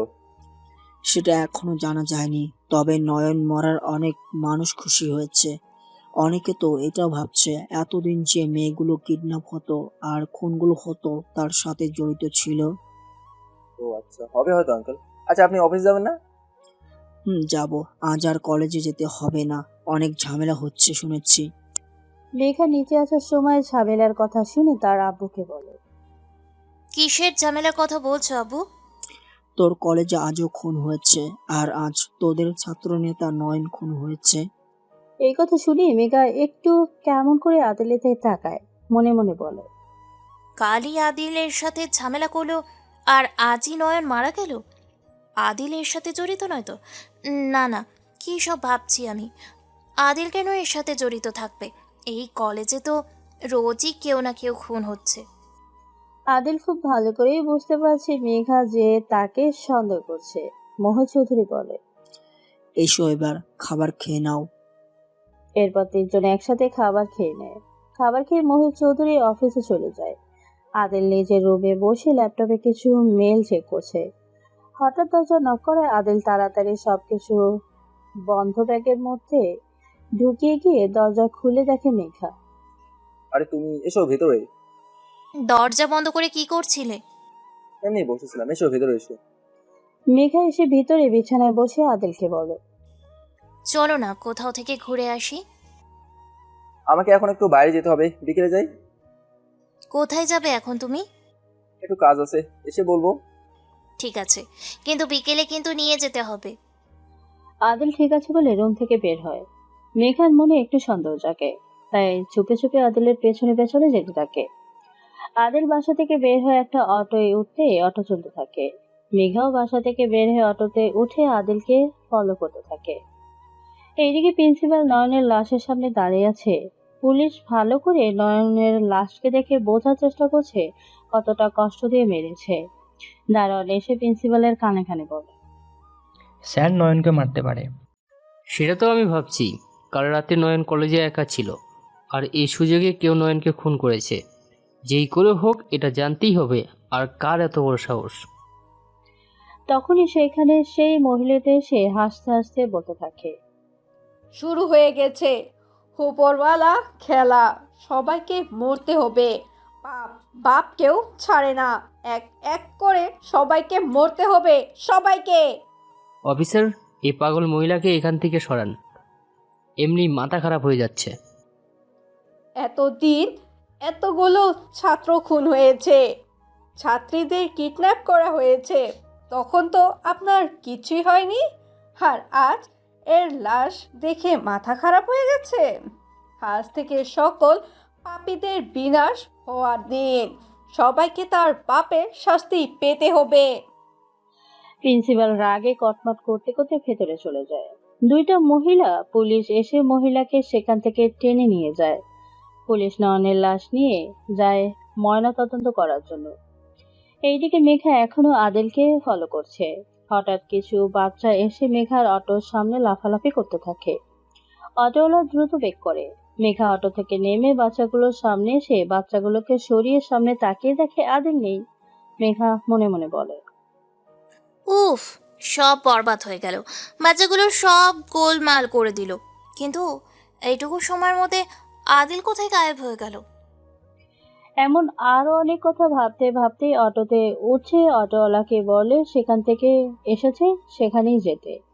মেঘা চলে যেতে একটা দেয়ালের পেছন থেকে আদিল বেরোয় হাসতে হাসতে মনে মনে বলে, মেঘা মেঘা, আমি খুব ভালো করে জানি তুমি যে আমাকে সন্দেহ করছো আর ফলো করবে, কিন্তু এই আদিলকে এত সহজে তুমি ক্যাচ করে ফেলবে? আমাকে ক্যাচ করার কথা শুধু কল্পনাই করা যায়, আমি না চাইলে আমাকে ক্যাচ করা ইম্পসিবল। বলেই আদিল নিজের কাজে চলে যায়। একটু পর একটা গোডাউনের ভিতরে আসতেই একটা লোক এসে আদিলের সামনে দাঁড়ায়। আদিল লোকটার পা ছুঁয়ে সালাম করে। লোকটা বলে, তুমি আমার কথা না শুনে অ্যাকশন কেন শুরু করে দিলে আদিল? আপনি তো খুব ভালো করেই জানেন আমার সম্পর্কে, আমার ঘাড়ের এতটা রক্ত, আর আমি আমার ইচ্ছে মতো কাজ করি। বাট এতে যে তোমার বিপদ হতে পারতো এটা কেন বুঝো না? ওই জায়গা কতটা ভয়ঙ্কর সেটা তুমি জানো না আদিল? আমি এখানে সব শোনার জন্য আসিনি, আমি এই গল্পের শেষ করার জন্য এসেছি। আর আমি সব জেনে গেছি কারা কারা এর সাথে জড়িত। এক এক করে সবাইকে আমি এই পৃথিবী থেকে বিদায় করে দেবো, এটাই বলার জন্য আপনার এখানে আসা। কিন্তু আদিল, তোমাকে তো নিজের দিকে খেয়াল রাখতে হবে। তোমার যদি কিছু হয়ে যায় তোমার দাদুর কি হবে বুঝতে পারছো? আমাদের এই লাইনে প্রতি কদমে কদমে মৃত্যু অপেক্ষা, এটা তো আপনি ভালো করে জানেন। আর মৃত্যুকে আমি ভয় পাই না, আর দাদু একা বাঁচতে পারে, সেটা আপনিও ভালো করে জানেন। আমি আর শুধরাবো না কখনো। বি কেয়ারফুল থেকে সব সময়। ওকে, আমি এখন আসি, বেশি সময় এখানে থাকলে প্রবলেম হতে পারে। বলেই আদিল সেখান থেকে বের হয়ে একটা অটো নিয়ে বাসা চলে আসে। বাসায় এসে নিজের রুমে গিয়ে তার দাদুকে কল করে। দাদু কল রিসিভ করে বলে, কিরে দাদু ভাই, এই বুড়োটাকে ভুলে গেছিস তুই? যদি ভুলেই যেতাম তাহলে কি কল করেছি দাদু? আজ কতদিন পর কল করলি বলতো? দাদু তুমি তো জানো আমি এখানে কেন এসেছি আর কোন অবস্থায় আছি। তোমার সাথে কথা বলতে গেলে যদি কেউ শুনে ফেলে তাহলে আমার সব প্ল্যান নষ্ট হয়ে যাবে। আমি এত কিছু শুনতে চাই না। এবার তুই ফিরে এসে আমি তোকে বিয়ে করাবো। যদি কেউ থাকে আমাকে বলবি, না হলে আমি তোর জন্য মেয়ে দেখবো। এত কষ্ট করতে হবে না, আমি তোমার নাতবো পছন্দ করে রেখেছি। সত্যি আমার সাথে কথা বলিয়ে দে তাহলে। এখন না দাদু, ও এখন আমার সম্পর্কে কিছু জানে না, আমার নামটা ছাড়া। আচ্ছা শোনো, আমি তোমাকে একটা ছবি দিচ্ছি, তুমি এই ছবির লোকটা সম্পর্কে কিছু জানলে আমাকে মেসেজ করে জানিয়ে দিও। আর এখন আমি রাখছি। আচ্ছা, আর তুই সাবধানে থাকিস। আদিল ঠিক আছে বলে কল কেটে দেয়। এদিকে প্রিন্সিপাল তার কক্ষে বসে আছে। একটা পুলিশ অফিসার প্রিন্সিপালের সামনে বসে আছে। প্রিন্সিপাল বলে, অফিসার, কোনো খবর জানতে পারলেন? কে বা কারা নয়নকে মেরেছে? আমরা সব রকমের চেষ্টা করছি, তবে নয়নের লাশের ময়দা তদন্ত করে যতটা বুঝতে পারলাম খুব নির্মমভাবে যন্ত্রণা দিয়ে মারা হয়েছে। নয়নের ওপর তার খুব রাগ ক্ষোভ জমা ছিল, আর লাশের পাশে দেওয়ালে যা লেখা ছিল তা দেখে মনে হচ্ছে এটা কোনো গ্যাংয়ের কাজ। আমি আপনার কাছে এসব জানতে চাই না, খুঁজে বের করুন কে বা কারা মেরেছে। জি, আমরা সব রকমের চেষ্টা করছি। বলেই পুলিশ চলে যায়। প্রিন্সিপাল মাথায় হাত দিয়ে ভাবছে, কি হতে পারে নয়নকে এত নির্মমভাবে হত্যা করতে পারে? কোথাও এটা ওই ছেলেটা নয়তো, কোথাও এটা ওই ছেলেটা নয়তো যার সাথে কাল নয়নের ঝামেলা হলো। এসব ভাবতে ভাবতেই প্রিন্সিপাল দারোয়ানকে কল করে আসতে বলে। দারোয়ান এসে বলে, জি স্যার বলুন, আমাকে কেন ডেকেছেন? মেগার বডিগার্ড হয়ে যে ছেলেটা কলেজে আসে ওর সম্পর্কে খোঁজ নাও তো। স্যার আমারও ওর ওপর সন্দেহ হয়েছিল, তাই আমি ওর খোঁজ নিয়েছিলাম। কি জানতে পারলে খোঁজ নিয়ে? ছেলেটার কেউ নেই স্যার, আগে মুচির কাজ করতো আর আমাদের কলেজের ডান দিকে যে বস্তিটা আছে সেখানে থাকতো আগে। এখন মোহিত চৌধুরীর বাসায় থাকে, আর ওনার মেয়ের দেখাশোনার পাশাপাশি ওনার বাসায় কেয়ারটেকারের কাজ করে। ও এসব করতে পারবে না। আর রাতে তুমি এখানে 4 জন ছেলেকে নিয়ে থাকবে, যেই করে থাকুক আমার বিশ্বাস সে আজ আসবেই। আর এখানে আসার কারণও তার কাছে আছে হয়তো। ঠিক আছে স্যার, আমি তাই করছি, আপনি চিন্তা করবেন না। বলেই দারোয়ান চলে যায়। এইদিকে মেঘা আদিলের দরজার সামনে এসে নক করে। আদিল দরজা খুলে বলে, কি ম্যাডাম, আপনি এই সময় আমার রুমে? কেন, আমার আসতে বুঝি বারণ আছে? না তা নেই, এসেই যখন পড়েছো একটু বাসর রাতের প্র্যাকটিস হয়ে যাক। বলেই মেঘার এক হাত ধরে নিজের কাছে নিয়ে আসে। এরপর নাকে নাক খুঁজতে খুঁজতে বলে, এত কিউট কেন তুমি? ঠিক ক্যাডবেরি চকলেটের মতো, ইচ্ছে করছে এখন এই চকলেটটাকে খেয়ে ফেলি। এত লুচু হয়ে গেছো কেন? মুখে কোনো কথা আটকায় না? এত সুন্দর গার্লফ্রেন্ড যার আছে সে যদি লুচুগিরি না করে তাহলে কে করবে শুনি? তাহলে চলো বিয়ে করে ফেলি, তারপর যা চাও তাই পাবে। বিয়ে তো করবোই, আগে তোমার স্টাডি শেষ হোক। আর তাছাড়া তোমার আব্বু কি রাজি হবে আমার সাথে তোমার বিয়ে দিতে? কোথায় তুমি কোটিপতি বাবার একমাত্র মেয়ে, আর আমি তোমার বডিগার্ড। নিজেরই তো থাকার মতো কোনো আশ্রয় নেই। আমার আব্বুকে তুমি চেনো না আদিল, আমার সুখের জন্য আব্বু সব করতে পারে। আর আমি যতটুকু জানি আব্বু তোমাকে খুব বিশ্বাস আর পছন্দ করে, তাই 90% রাজি হওয়ার চান্স আছে।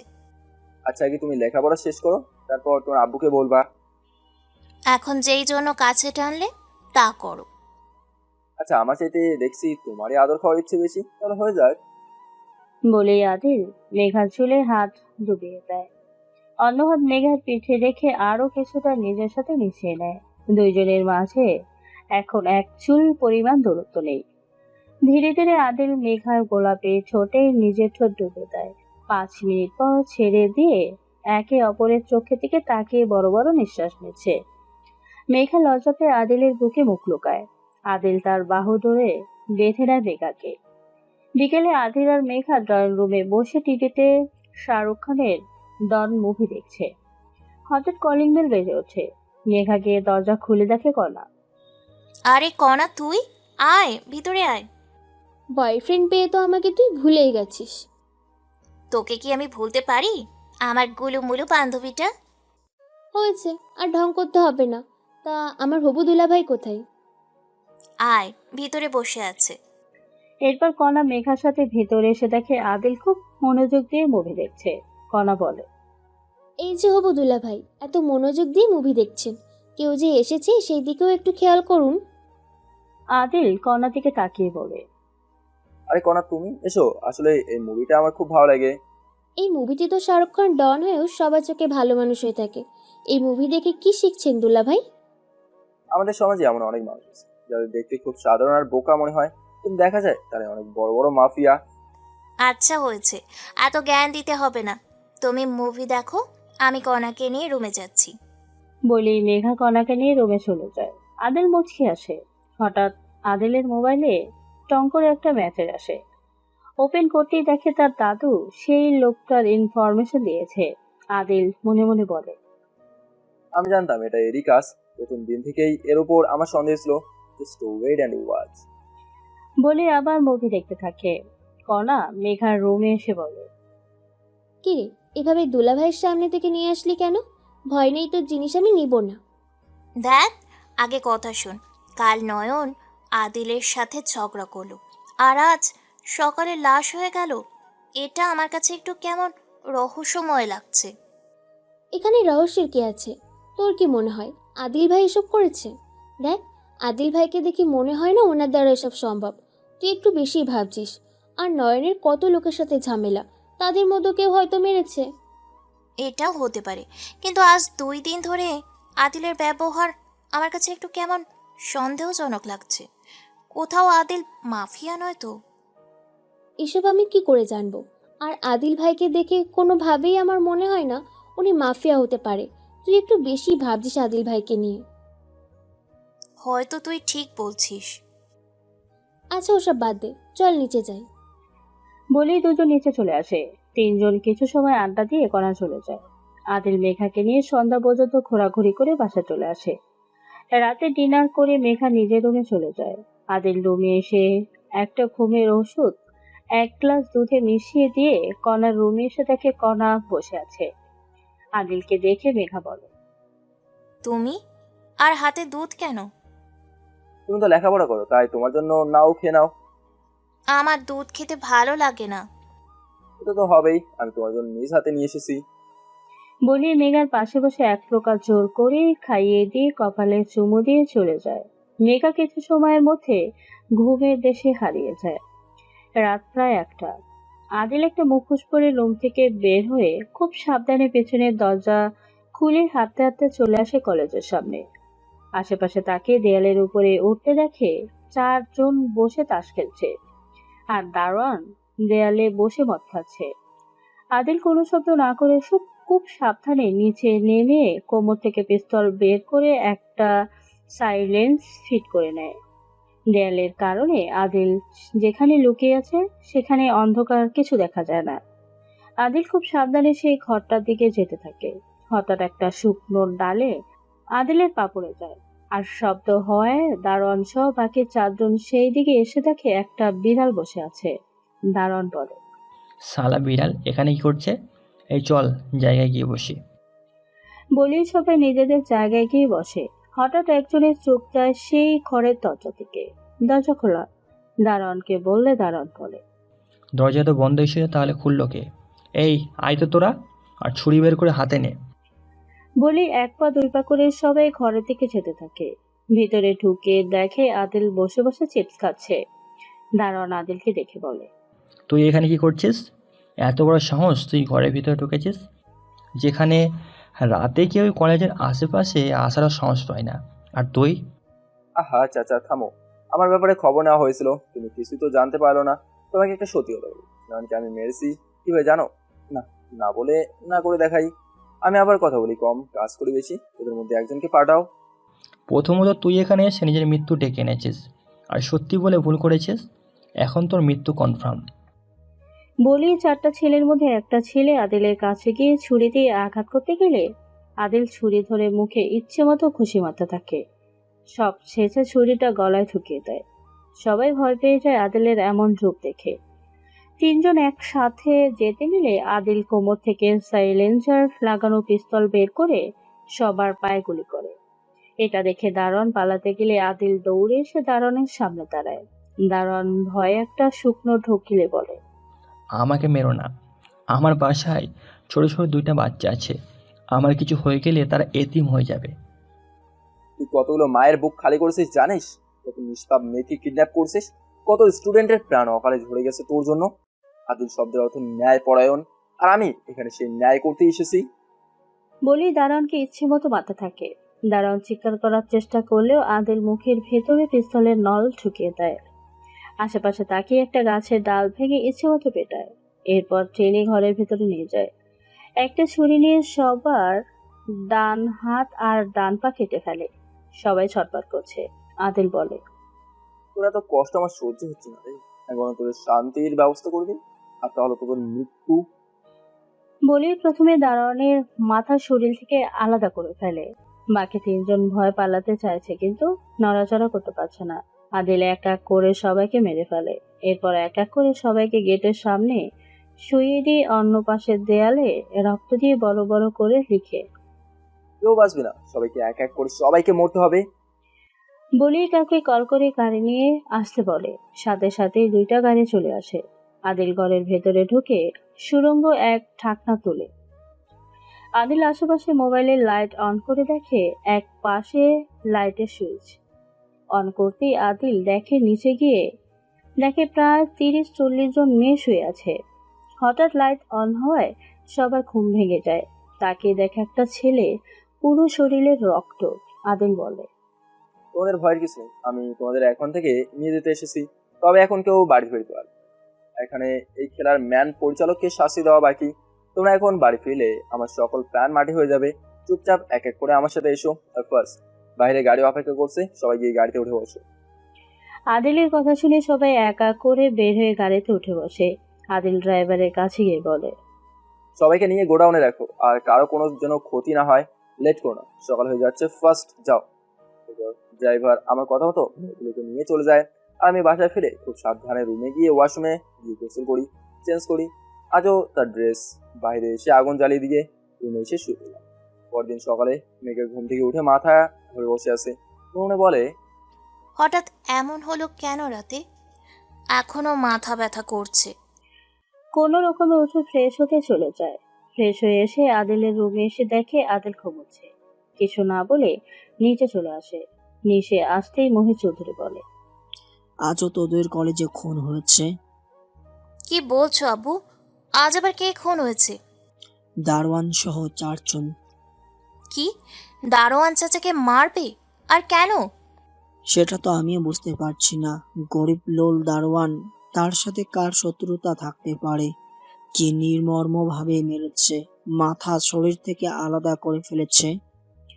আদিল নিচে আসতে গেলে সিঁড়ির উপর থেকে সব শুনে একটা বাঁকা হাসি দেয়। মহিত চৌধুরী সিঁড়ির দিকে তাকিয়ে দেখে আদিল। আরে আদিল, তুমি এসো। আদিল নিচে এসে একটা চেয়ার টেনে বসে বলে, আজ আবার কি হয়েছে আঙ্কেল? আর বলো না, রোজ রোজ এই কলেজে খুন হচ্ছে। ভয় করে মেয়েকে কলেজে পাঠাতে। আমি থাকতে মেঘার কিছু হবে না আঙ্কেল, আপনি এ নিয়ে চিন্তা করবেন না।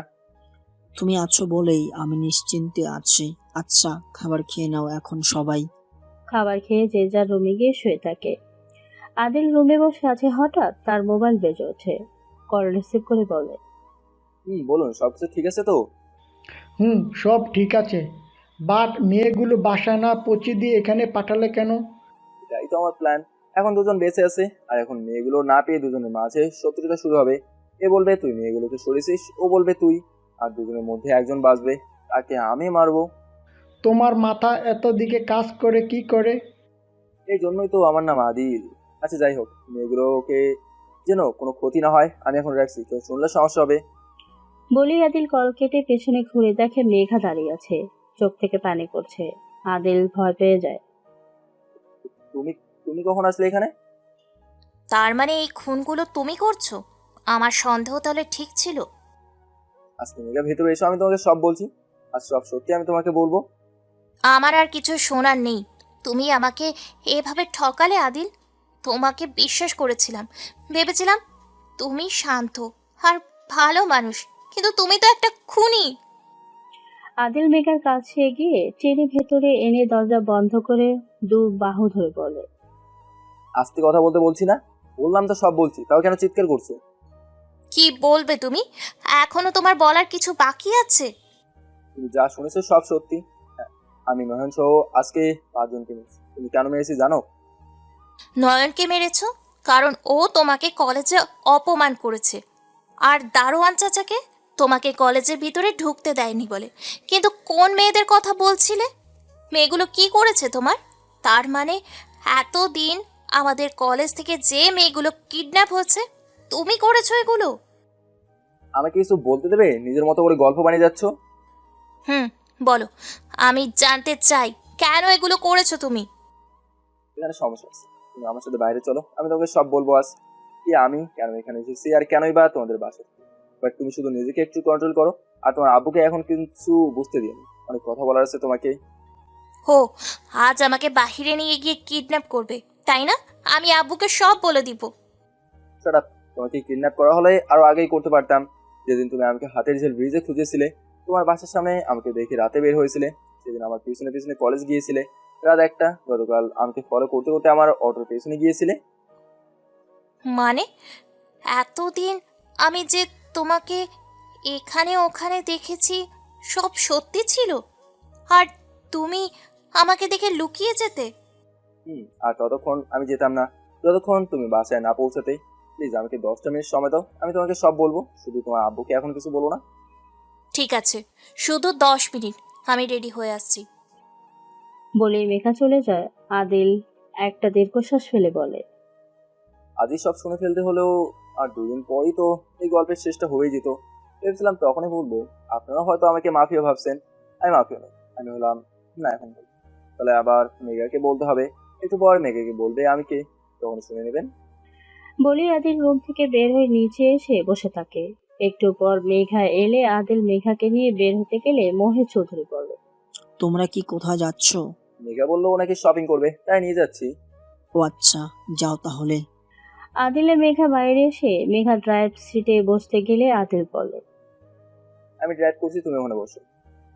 তুমি তো বলেছিলে তুমি ড্রাইভ করতে জানো না, তাহলে? একটু পর তো সব সত্যি জানবে, এটাও জেনে নাও আমি ড্রাইভ করতে পারি, আর তোমার থেকে বেটার পারি। তোমার তো আমার হাত পা কাঁপে না। এত মিথ্যে কথা কি করে বলতে পারো তুমি আমার সাথে? যেভাবে তুমি শুনেছিলে সেভাবে, এখন উঠে বসো। এরপর দুজনে গাড়িতে উঠে বসে। আদিল ড্রাইভ করতে থাকে। মেঘা আদিলের ড্রাইভ দেখে অবাক, মনে মনে বলে, শালা মিথ্যু কোথাকার, এত সুন্দর করে ড্রাইভ করতে পারে আর বলে আমি ড্রাইভ করতে পারি না। আমাকে বকা শেষ হলে বাইরে তাকিয়ে প্রকৃতি দেখো, মন ভালো হয়ে যাবে। তুমি কি করে জানলে আমি তোমাকে বকছি? সব প্রশ্নের উত্তর একটু পর পাবে। বলি একটা নদীর পাড়ে এসে আদিল গাড়ি থামায়। এরপর দুজন গাড়ি থেকে নেমে একটা ফাঁকা জায়গা থেকে বসে পড়ে। মেঘা বলে, এবার বলো, কে তুমি, আর এখানে কেন এসেছো, আর এদের কেন মেরেছো? বলবো তো, এত হাইপার হচ্ছে কেন? বলার জন্য তো এনেছে, আগে বলো কি খাবে। আমি এখানে কিছু খেতে আসিনি, সত্যি জানতে এসেছি। এই তোমাদের মেয়েদের একটাই সমস্যা, একটু ধৈর্য ধরতে পারো না। বলবো বলেই তো এখানে নিয়ে আসলাম নাকি? নেই। আমি যাকে ভালোবাসি সে 6জন মানুষকে খুন করেছে। কেন করেছে সেটা আমি জানতে চাই। তুমি যাকে ভালোবাসো সে সাধারণ কেউ নয়, সিআইডি অফিসার আদিল চৌধুরী। আদিলের কথা শুনে মেঘা হাঁ করে আদিলের দিকে তাকিয়েছে। আদিল মেঘাকে এভাবে তাকাতে দেখে বলে, এভাবে হা করে না থেকে মুখ বন্ধ করো, মুখে মচে যাবে। তুমি সিআইডি অফিসার? তাহলে এই যে মুচির কাজ করা, আমাদের বাসায় আমার বডিগার্ড হওয়া, এইসব কেন? তোমাদের কলেজে যে রোজ রোজ মেয়েদের কিডন্যাপ করা হয় আর কোনো না কোনো ছেলেদের লাশ পাওয়া যেত, এর সাথে নয়ন দারোয়ান জড়িত ছিল, আর ওই 4টা ছেলে ওদের হয়ে কাজ করতো। পুলিশ সবকিছু জেনে চুপ করে আসে মৃত্যুর পরে। আর তখন এই রহস্য উদ্ঘাটন করার দায়িত্ব পড়ে সিআইডির উপর। আর আমি স্যারের সাথে কথা বলে সব শুনি। এই কেসের দায়িত্ব স্যার আমাকে দেয়। আর আমি সবকিছু জানার জন্য প্রথমে মুসির কাজ করি, কিন্তু কলেজের ভেতর যেতে পারছিলাম না। তাই আমার লোকজন দিয়ে তোমার আব্বুর উপরে অ্যাটাক করাই। তোমার আব্বুর খুব পাওয়ার, তাই তোমার আব্বুর সাথে থাকতে চেয়েছিলাম। আর তাই হলো, আমি তোমার বডিগার্ড হয়ে কলেজের ভিতরে গেলাম। আর কালোর মেয়েগুলো আমার কাছে রেখেছি, 40 জন মেয়ে। তাহলে মেয়েগুলোকে কেন বাসায় পৌঁছে না দিয়ে তোমার কাছে রেখেছো? যাদের মেরেছি ওরা শুধু খেলোয়াড় ছিল, এই দলের ক্যাপ্টেন আর কোচ এখনো বাকি আছে। তাই কারা তারা তুমি জানো? একজন হলো তোমাদের প্রিন্সিপাল, দলের ক্যাপ্টেন, আর আরেকজন হলো আর একজন কে বলো? তুমি গাড়ি থেকে বসো ফার্স্ট। কেন, কি হয়েছে? এখন কথা বাড়িও না, যা বললাম তাই করো। মেঘা কিছু না বলে চুপচাপ গিয়ে গাড়িতে উঠে বসে। আদিল বসা থেকে উঠে কোমর থেকে পিস্তল বের করে আশেপাশে তাকিয়ে দেখে 6 জন তার দিকে পিস্তল ধরে রেখেছে। এটা দেখে মেঘা একটু অবাক হয়। আদিল সবার দিকে গুলি করতে থাকে। কিছু সময় গোলাগুলি হয়। 6 জন সবাই মারা গেছে আদিলের গুলিতে। ওদের ছোড়া একটা গুলি এসে আদিলের হাতে লাগে। মেঘা গাড়ি থেকে নেমে দৌড়ে এসে আদিলকে জড়িয়ে ধরে কান্না করতে করতে বলে, তোমার তো গুলি লেগেছে, রক্ত পড়ছে, এসো আমার সাথে। আমি ঠিক আছে, সামান্য একটা গুলি আমার কিছুই করতে পারবে না, বাট ওরা জানলো কি করে আমি এখানে? ওরা কারা ছিল তুমি জানো? তোমার মোবাইলটা দাও তো। মোবাইল দিয়ে কি হবে? আচ্ছা দাও। মেঘা আদিলের দিকে মোবাইল এগিয়ে দেয়। ভালো করে মোবাইলটা ঘুরিয়ে ঘুরিয়ে দেখছে আদিল। মেঘা বলে, মোবাইলে এমন করে কি খুঁজছো?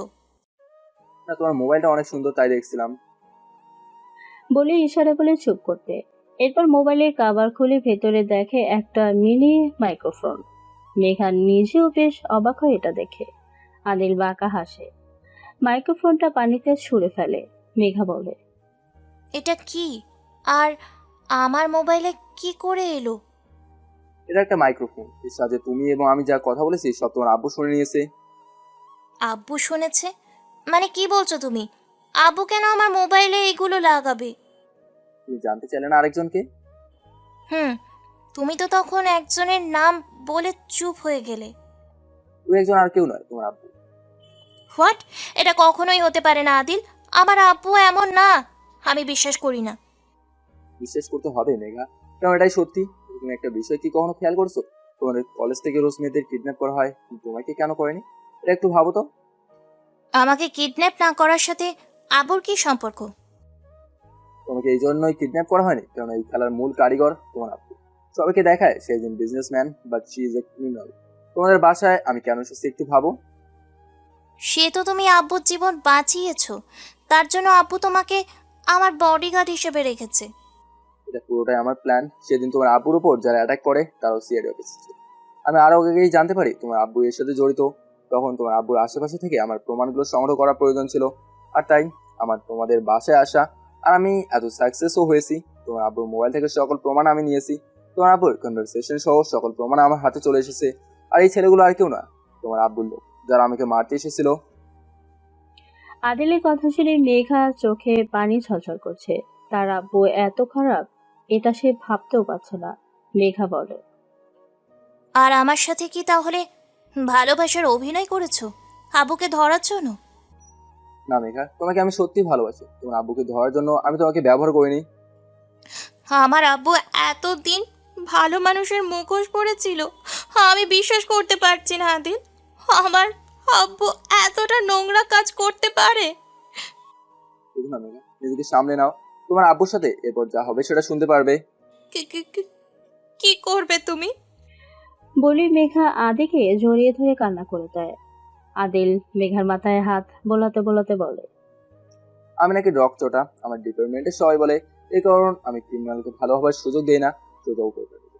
নয়ন দারোয়ান সহ আরো 4 জনের যে অবস্থা হয়েছে তোমার আব্বুরও তাই হবে। তোমার আব্বু এখনো পর্যন্ত 30 জন স্টুডেন্টকে মেরেছে, 20 জন কলেজ ছাত্রীকে পাচার করেছে, আর আমার কাছে এই অপরাধের শাস্তি শুধু মৃত্যু। মেঘা কিছু বলতে পারছে না, কি বা বলবে। এতগুলো ছাত্রকে খুন করেছে, মেয়েগুলোকে পাচার করেছে। মেঘা চোখে পানি মুছে বলে, আমি আর ওই বাড়িতে ফিরবো না, তোমার সাথে আমাকে নিয়ে যাও। ওই লোকটার মুখটাও আমি আর দেখতে চাই না। বাড়ি ফিরেও আর দেখতে পারবে না। তোমার আব্বু আমার কাছে আমার লোকজন তুলে নিয়ে গেছে। কি বলছো? কখন? তোমাকে নিয়ে বের হওয়ার সময় আমি স্যারকে ইনফর্ম করে দিয়েছি, আর সাথে 4 জন পুলিশ অফিসারকেও। পুলিশকে তুলে নিয়ে গেছো? এরা কি করেছে? এই চক্রের সাথে 4 জন পুলিশও জড়িত, আর কিছু সময়ের মেহমানেরা। এখন চলো, ডাক্তারের কাছে যাবে, অনেক ব্লাড পড়ছে।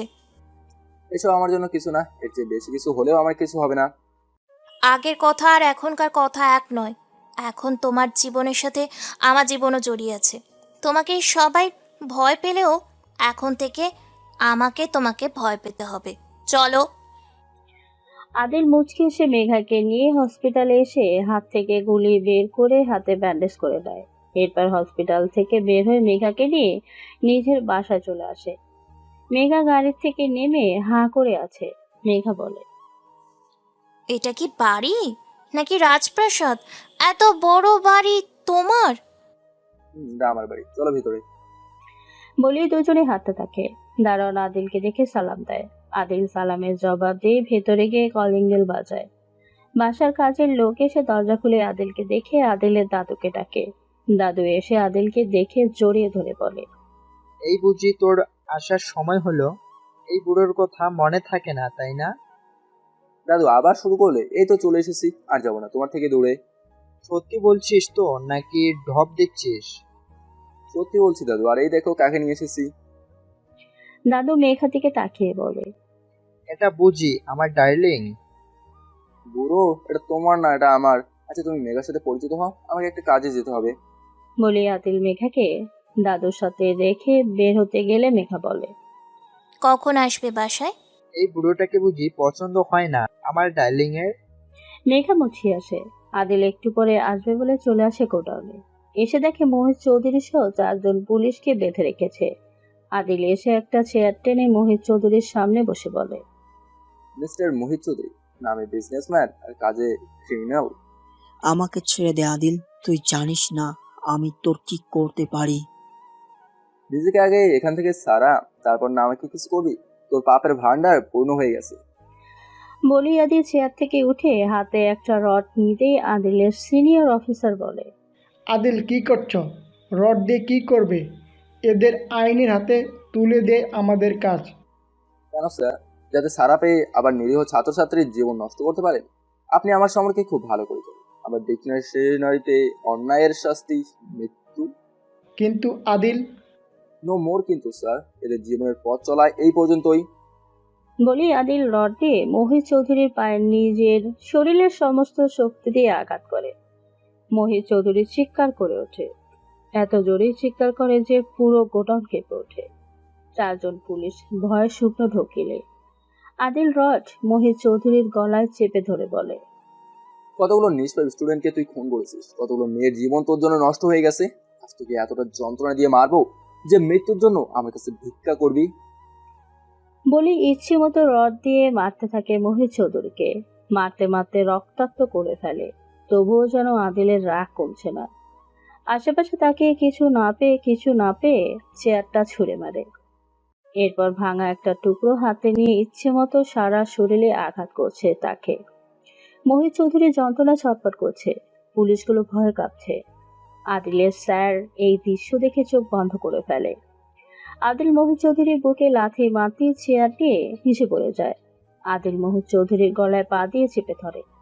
মোহিত চৌধুরী ছোটাছুটি করতে করতে মারা যায়। এরপর আদিল পুলিশগুলোর কাছে গিয়ে বলে, আইনের পোশাক পরে বেআইনি কাজ করতে তোদের বুক একবারও কাঁপলো না?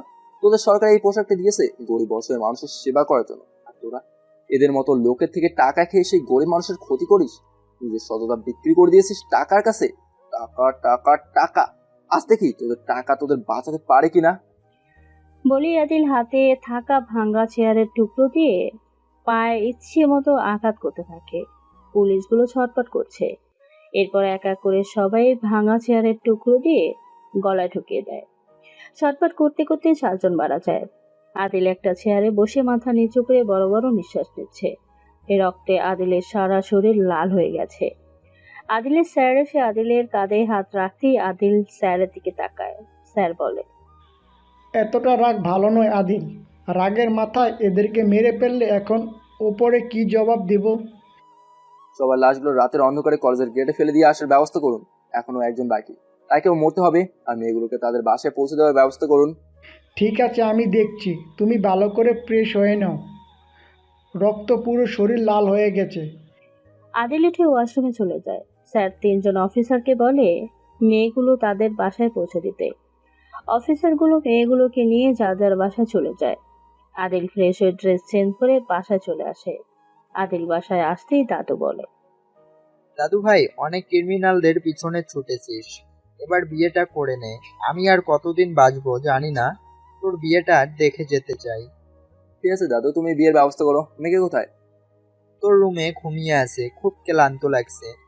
তোকে দারুমে গিয়ে রেস্ট কর। আদিল ঠিক আছে বলে রুমে এসে দেখে মেঘা ঘুমিয়ে আছে। আদিল ওয়াশরুমে গিয়ে গোসল করে এসে দেখে মেঘা বসে আছে। ঘুম ভেঙে গেছে তোমার? হুম, তুমি কখন এসেছো? একটু আগে এসে মাত্র গোসল করলাম। আচ্ছা শোনো, দাদু চায় তোমার আর আমার বিয়েটা তাড়াতাড়ি দিতে, তুমি কি বলো? আমার কোনো সমস্যা নেই, আমিও চাই তোমার বউ হয়ে সারা জীবন তোমার পাশে থাকতে। তাহলে তো আর সমস্যা নেই। আচ্ছা যাও, ফ্রেশ হয়ে এসো। বলি আদিল রুম থেকে বের হতে গেলে মেঘা বলে, আব্বুকে কি মেরে ফেলেছো? তোমার আব্বুকে না, আমি একজন অপরাধীকে তার পাপের শাস্তি দিয়েছি। বলি আদিল নিচে চলে যায়। মেঘা বসে থেকে চোখের পানি ছেড়ে দেয়। যতই খারাপ হোক বাবা তো বাবার জন্য সন্তানের মন তো কাঁদবেই, কিন্তু অন্যায়ের শাস্তি সকলকেই পেতে হবে, এটাই তো বাস্তব। অন্যায়ের শাস্তি সবাইকেই পেতে হবে। মেঘা চোখের পানি মুছে ওয়াশরুমে গিয়ে ফ্রেশ হয়ে নিচে এসে দেখে আদিল বসে কফি খাচ্ছে। দাদু মেঘাকে দেখে বলে, আরে মেঘা ডার্লিং, এসো এসো। মেঘা এসে দাদুর পাশে বসে। হঠাৎ আদিলের মোবাইল বেজে ওঠে। আদিল মোবাইলে হাত দিয়ে দেখে স্যারের কল। আদিল কল রিসিভ করে বলে, স্যার বলুন। মেয়েদেরকে সবাইকে বাসায় পৌঁছে দিয়েছি, আর লাশগুলো গাড়িতে তুলে রেখেছি। রাত হলেই কলেজের সামনে পেলে আসবো। তুমি একটু সাবধানে থেকো। প্রিন্সিপাল তোমার সব জেনে গেছে, যে কোনো সময় তোমার ক্ষতি করতে পারে। আপনি এ নিয়ে চিন্তা করবেন না, আমার কাছে আসলে কি হবে প্রিন্সিপালের সেটা সে খুব ভালো করেই জানে। আমার সম্পর্কে আপনাকে নতুন করে বলার কিছু নেই। আপনি জানেন আমার ক্যারেক্টার কেমন, আর আমি সময় কতটা ভয়ঙ্কর হতে পারি। সেটা আমি খুব ভালো করে জানি। তবুও তুমি একটু সাবধানে থেকো, আর তোমাদের দাদুর খেয়াল রেখো।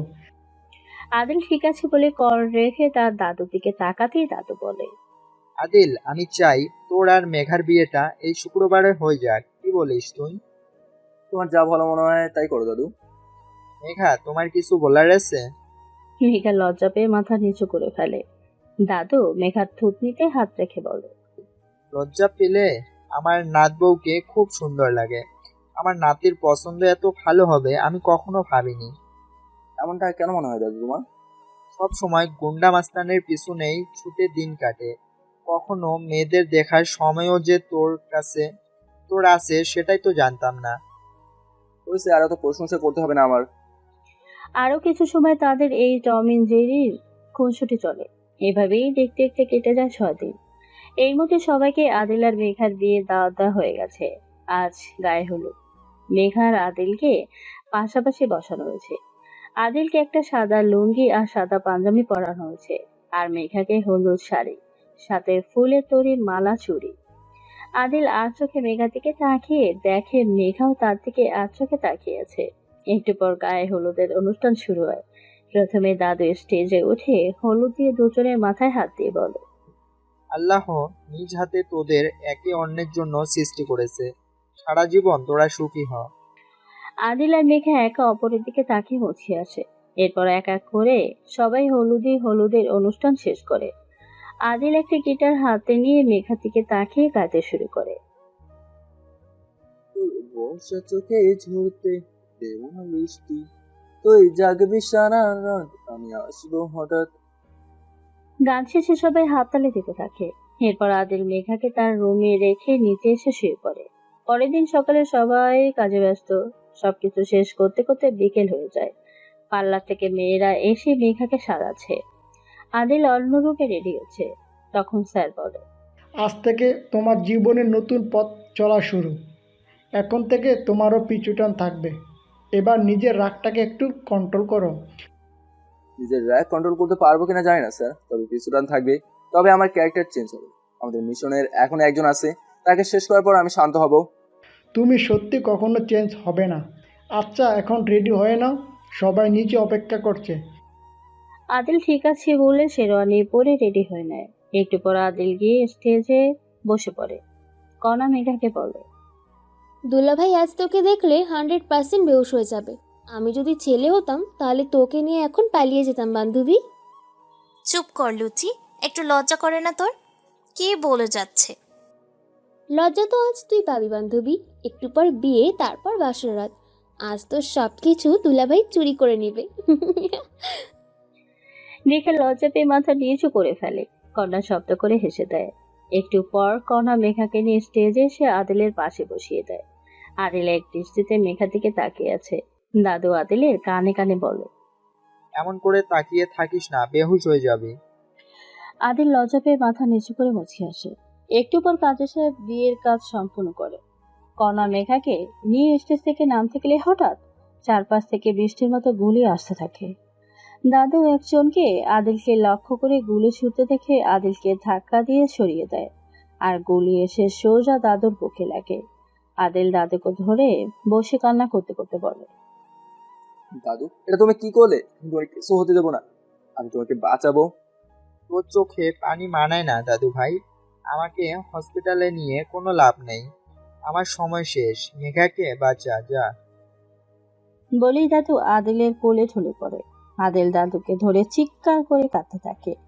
মেঘার কান্না শুনে সেই দিকে তাকিয়ে দেখে মেঘা কণাকে কোলে নিয়ে বসে কান্না করছে। আদিল কণার কাছে গিয়ে বসতেই কণা বলে, দুলাভাই, আমার বান্ধবীর খেয়াল রাখবেন। আপনাদের দুজনকে নিয়ে অনেক কিছু ভেবে রেখেছিলাম, কিন্তু ওপরওয়ালা সেই সুযোগটা আমায় দিল না। আপনি মেঘাকে নিয়ে এখান থেকে চলে যান। আমার ভুলের জন্য আজ এত কিছু হয়ে গেল। আমি কি করে এতটা কেয়ারলেস হতে পারলাম? কণা মেঘার কোলে ঢলে পড়ে। মেঘা আদিলকে জড়িয়ে ধরে কান্না করে দেয়। হঠাৎ মেঘা দেখে একটা ছেলে আদিলের দিকে পিস্তল তাক করে আছে। গুলি করতে মেঘা আদিলকে ধাক্কা দিয়ে সরিয়ে দেয়, আর গুলি এসে মেঘার ডান হাতে লাগে। আদিল মেঘাকে জড়িয়ে ধরে বলে, মিয়া, তুমি এটা কি করলে? আমার জন্য আর কতজন মরবে? কাউকে ছাড়বো না, সবাইকে আমি শেষ করে দেবো। তুমি শুধু 5 মিনিট অপেক্ষা করো, জাস্ট 5 মিনিট। বলি আদিল উঠে একজনের হাত থেকে পিস্তল কেড়ে নিয়ে এক এক করে সবাইকে মেরে ফেলে। দৌড়ে এসে মেঘাকে কোলে করে দৌড়াতে দৌড়াতে হসপিটালে চলে এসে ডক্টরকে ডাকতে থাকে। ডক্টর, কি কোথায় আছেন ডক্টর? ডক্টর নার্স দৌড়ে এসে দেখে সিআইডি অফিসার আদিল একটা মেয়েকে কোলে নিয়ে দাঁড়িয়ে আছে। ডক্টর আদিলের থেকে মেঘাকে স্ট্রেজারে করে অপারেশন থিয়েটারে নিয়ে যায়। আদিল অপারেশন থিয়েটারের বাইরে দাঁড়িয়ে চোখে পানি ফেলছে। স্যার এসে আদিলের কাঁধে হাত রাখতেই আদিল স্যারকে জড়িয়ে ধরে কান্না করে দেয়। স্যার বলে, কেঁদো না আদিল, যা হয়ে গেছে তাতে আর বদলানো যাবে না। দাদুর কাছে যাও তুমি, আমি এখানে আছি। আমি যে কেন সিকিউরিটি রাখলাম না? আমার একটা ভুলের জন্য আজ দাদু ওনা মারা গেছে। আমার মেঘার কিছু হবে না তো স্যার? মেঘার কিছু হবে না আদিল, তুমি দাদু দাপনের ব্যবস্থা করো, আমি এখানে আছি। আমি ওই প্রিন্সিপালের খেল শেষ করে আসছি স্যার, আপনি মেঘার খেয়াল রাখবেন একটু। বলি আদিল চোখের পানি মুছে বাসায় এসে কিছু লোকজন নিয়ে দাদু আর কণার দাফন কাজ শেষ করে। দাদুর কবর থেকে এক মুঠো মাটি হাতে নিয়ে বলে, আমি প্রিন্সিপালকে এতটা যন্ত্রণা দিয়ে মারবো যে ও মৃত্যুর জন্য আমার কাছে ভিক্ষা করবে। আমাকে তুমি মাফ করে দিও দাদু, আমি তোমাকে বাঁচাতে পারলাম না, আমার জন্য তুমি তোমার জীবন দিয়ে গেলে, তোমার বদলা আমি নেব। বলি উঠে বাসায় এসে পিস্তল, একটা ছুরি, একটা স্ক্রুড্রাইভার আর 3 ম্যাগাজিন গুলি সাথে করে নিয়ে বাসা থেকে বের হয়ে চলে আসে প্রিন্সিপালের বাসায়। কিন্তু প্রিন্সিপাল বাসায় নেই। হঠাৎ আদিলের মোবাইল বেজে ওঠে। মোবাইল হাতে নিয়ে দেখে একটা আননোন নাম্বার। কল রিসিভ করতে ওপাশ থেকে বলো, সিআইডি আদিল চৌধুরী, আমাকে খুঁজতে আমার বাসায় গিয়ে কী লাভ? তোমার গোডাউনে চলে আসো, তোমার বউ তোমার জন্য অপেক্ষা করছে, আর আমিও। আমার মেঘার কিছু হলে আমি তোকে ছাড়বো না, আমি আসছি প্রিন্সিপাল, আমি আসছি। বলি আদিল কল কেটে গাড়ি নিয়ে চলে আসে গোডাউনে। দরজা খুলে ভেতরে যেতেই প্রিন্সিপাল বলে, অনেকদিন পর দেখা হলো তোমার সাথে। তোমার তো সিনেমায় অভিনয় করার কথা ছিল, কি নিখুঁত অভিনয়টা না করেছিলে, কখনো মুচি কখনো বডিগার্ড। আমি শালা এতটা মাথা মোটা, নয়ন দারোয়ান মরার পরেও তোমার উপর সন্দেহ করতে পারিনি। কিন্তু মোহিত যখন আমাকে বলল এইসব কিছু তুমিই করছো, আমি বিশ্বাস করতে পারিনি। কিন্তু মোহিতের বাসায় সিসি ফুটেজ দেখে আমি তো অবাক, বাকরুদ্ধ হয়ে গিয়েছিলাম। আর এই মেয়েটা নিজের বাবার খুনিকে কি করে বিয়ে করলো বুঝতেই পারছি না। যাই হোক, একটু দেরি হয়ে গেল, আজ তোকে মেরে সব কাহিনী এখানে শেষ করে দেব। এই গল্পের নায়ক আমি, আর ভিলেনের হাতে নায়কের মৃত্যু হলে পাবলিক তো আমার উপর হাসবে। আর দেখি কে কাকে মারতে পারে। প্রিন্সিপাল তার লোকজনকে বলে আদিলকে মারতে। আদিল কোমর থেকে স্ক্রুড্রাইভার বের করে সবার বুকে গলায় ঠুকিয়ে দেয়। প্রিন্সিপাল বলে, এই সিআরডি থাম, আর একদম সামনে এগোলে তোর বউয়ের আর স্যারের লাশ ফেলে দেব। আদিল মারা বন্ধ করে থেমে যায়। প্রিন্সিপাল আদিলের কাছে এসে হাত থেকে স্ক্রুড্রাইভার নিয়ে আদিলের ডান হাতে ঢুকিয়ে দেয়। আদিল হাত ধরে চোখ বন্ধ করে ফেলে। প্রিন্সিপাল হাসতে হাসতে বলে, কষ্ট হচ্ছে সিআইডি। ভাব কতটা কষ্ট দিয়ে তুই আমার লোকদের মেরেছিস। এক এক করে সবাইকে তুই আমার থেকে কেড়ে নিয়ে বিয়ে করে সুখে শান্তিতে জীবন কাটাবি। এটা তুই ভাবলি কি করে? ওর শত্রুতা আমার সাথে, আমাকে মেরে ফেল, কিন্তু আমার ওয়াইফ আর স্যারকে ছেড়ে দে। আমি এতটা বোকা নই। ওদের ছেড়ে দিলে যে তুই সিংহর মতো গর্জন করে উঠবি সেটা আমি খুব ভালো করেই জানি। এত সহজে আমি তোকে মারবো না। একটু একটু করে আমি তোকে যন্ত্রণা দিয়ে তারপর মারবো। বলি আদিলকে হকি স্টিক দিয়ে মারতে থাকে। মারতে মারতে রক্তাক্ত করে ফেলেছে। আদিল মাটিতে পড়ে আছে।